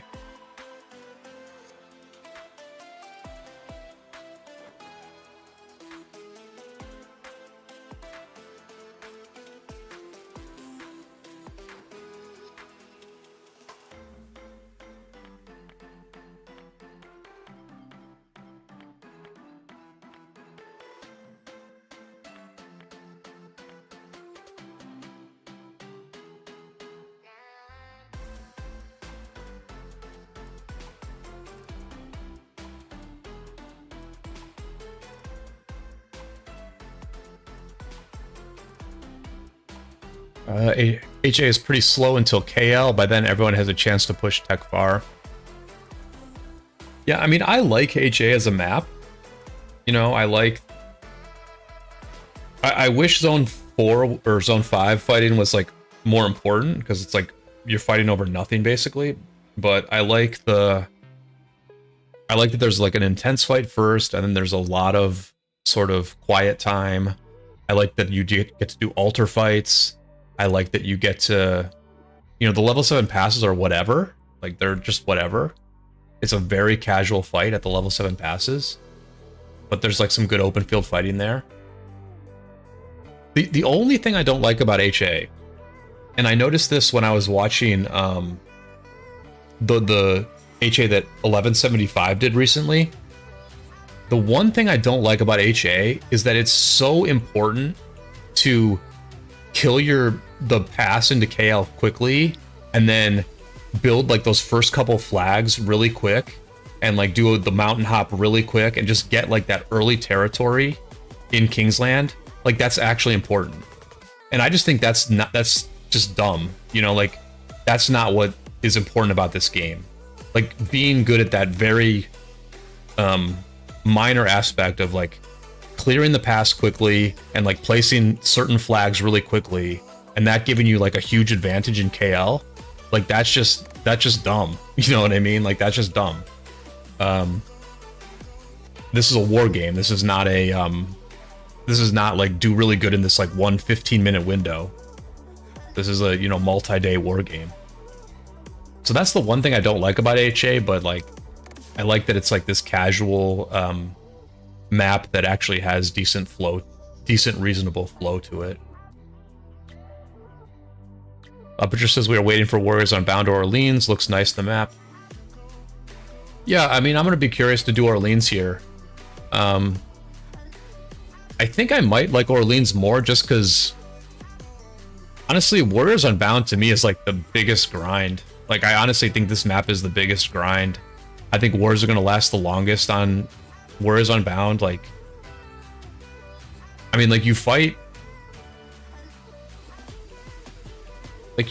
you know, in these first zones, there's a big fight here and stuff, but then you like go to these passes and this is like a real fight for like a week straight. Like you're practically guaranteed to have like a really like long fight at these passes. And then you go into, and then you have to like go and invade the other, then you have to go invade the other zone 6, right? Like 89 might potentially try to like fight over here. They might invade into here. So this like Warriors Unbound is just like non-stop fighting for like 2 weeks straight, like for real. So I think I might like Strife more just because it's a little bit shorter. D Phantom, welcome to the stream. Building is part of war strategy, though. Yeah, building is part of war strategy for sure. But I mean, in a Zone 6 fight in Orleans, or in a Zone 5 or Zone 6 fight in Warriors Unbound or in Strife, it's not about building like 1 or 2 flags, and it's not about, you know, placing a flag down 20 seconds faster than your enemy does. It's about, you know, lots of decisions. It's about making lots and lots of decisions along the way. Whereas like when you enter Kingsland in Heroic Anthem, it's literally like, what did you do in that? Did you execute very well in that 15-minute period? Or even that 5 to 6 minute period? Did you execute extremely well in that 5 to 6 minute period? And if you executed better than your opponent, you get like a really significant advantage. And I just think that's not the time horizon or the number of decisions that should create an edge for you. Like, you should have to outplay your opponent for several hours to get an edge on them.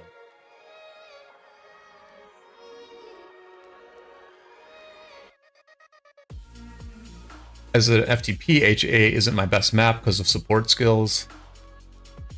Well, I think the support skills do neutralize Crystal Tech a bit.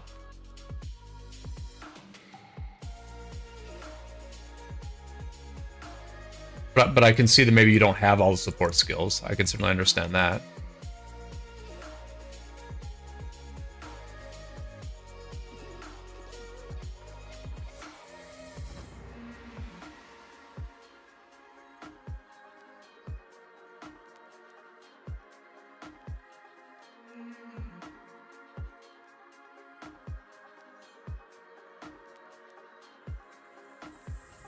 And D Phantom, I do appreciate your feedback on my last video.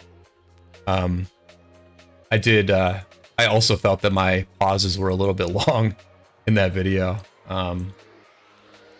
So it was good to hear that that actually does matter to people. And I think you also made a good point about me letting things breathe a little bit sometimes, not talking all the time, and letting the music and the visuals carry the day.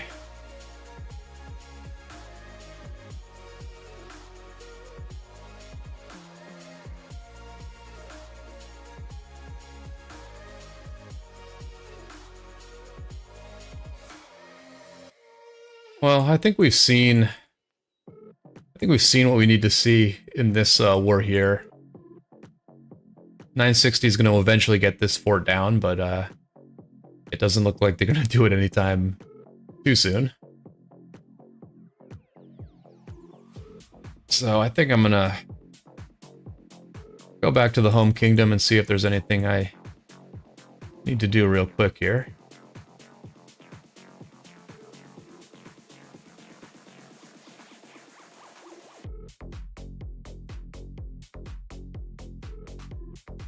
But I do appreciate everybody hanging out tonight. I hope that I made your day more enjoyable, whether you're grinding in Rise of Kingdoms, grinding in another game, sitting on the couch, or whatever it may be.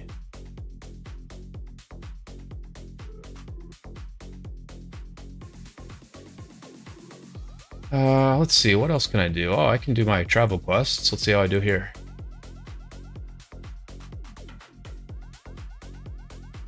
And I did get an armament upgrade earlier. For those who didn't see that, I got a nice upgrade to my Guan's armaments. That was cool.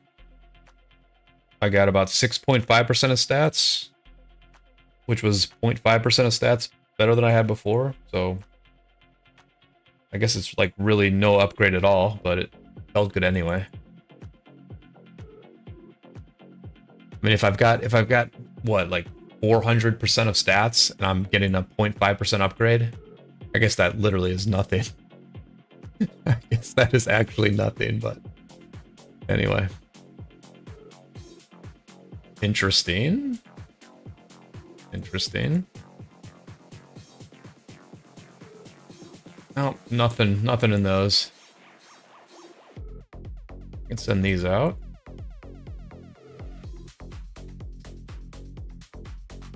Yeah, I think I'm gonna wrap the stream up here. It's been almost 4 hours, so I'm getting a little tired. I'm hoping to be back next week with another video of our last Strife of the 8. Thank you everyone for the support on the last video. That was really good. And I might stream again during the week if I have the time. I always need to do more barb chaining, and if I'm going to do some serious focused barb chaining, I'm totally happy to jump on stream and do that. But if not, I will definitely be back next Friday. Algebra, thank you. That's my goal, man.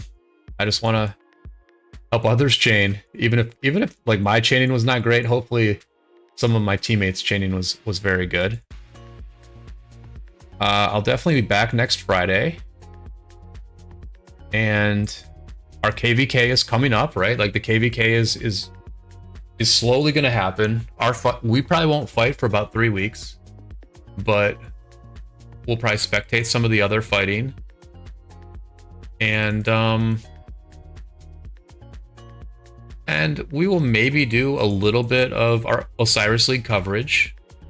We did win a pretty big match in week 1, which essentially guarantees that we will make it to the what do you call it? Let's see what we call it. We'll make it to the knockout stage, because we're going to be #1 in our group. And so, you know, I'm planning to do a little bit of Osiris League coverage. At least when we lose a match, I'll like do a stream of the match we lose, or play a video of the match we lose. But I don't want to give away any information until then, so we're going to lay low a little bit on Osiris League. But you know, things are picking up. Things are picking up in ROK for the Handsome Devils. And you know, stay tuned for all that. Be sure to subscribe to the channel if you haven't done so, because, as I said, things are picking up. And if you are subscribed, and if you did hit a like on the video, then I wish you nothing but the best for the rest of the weekend. And I will see you all on the flip side.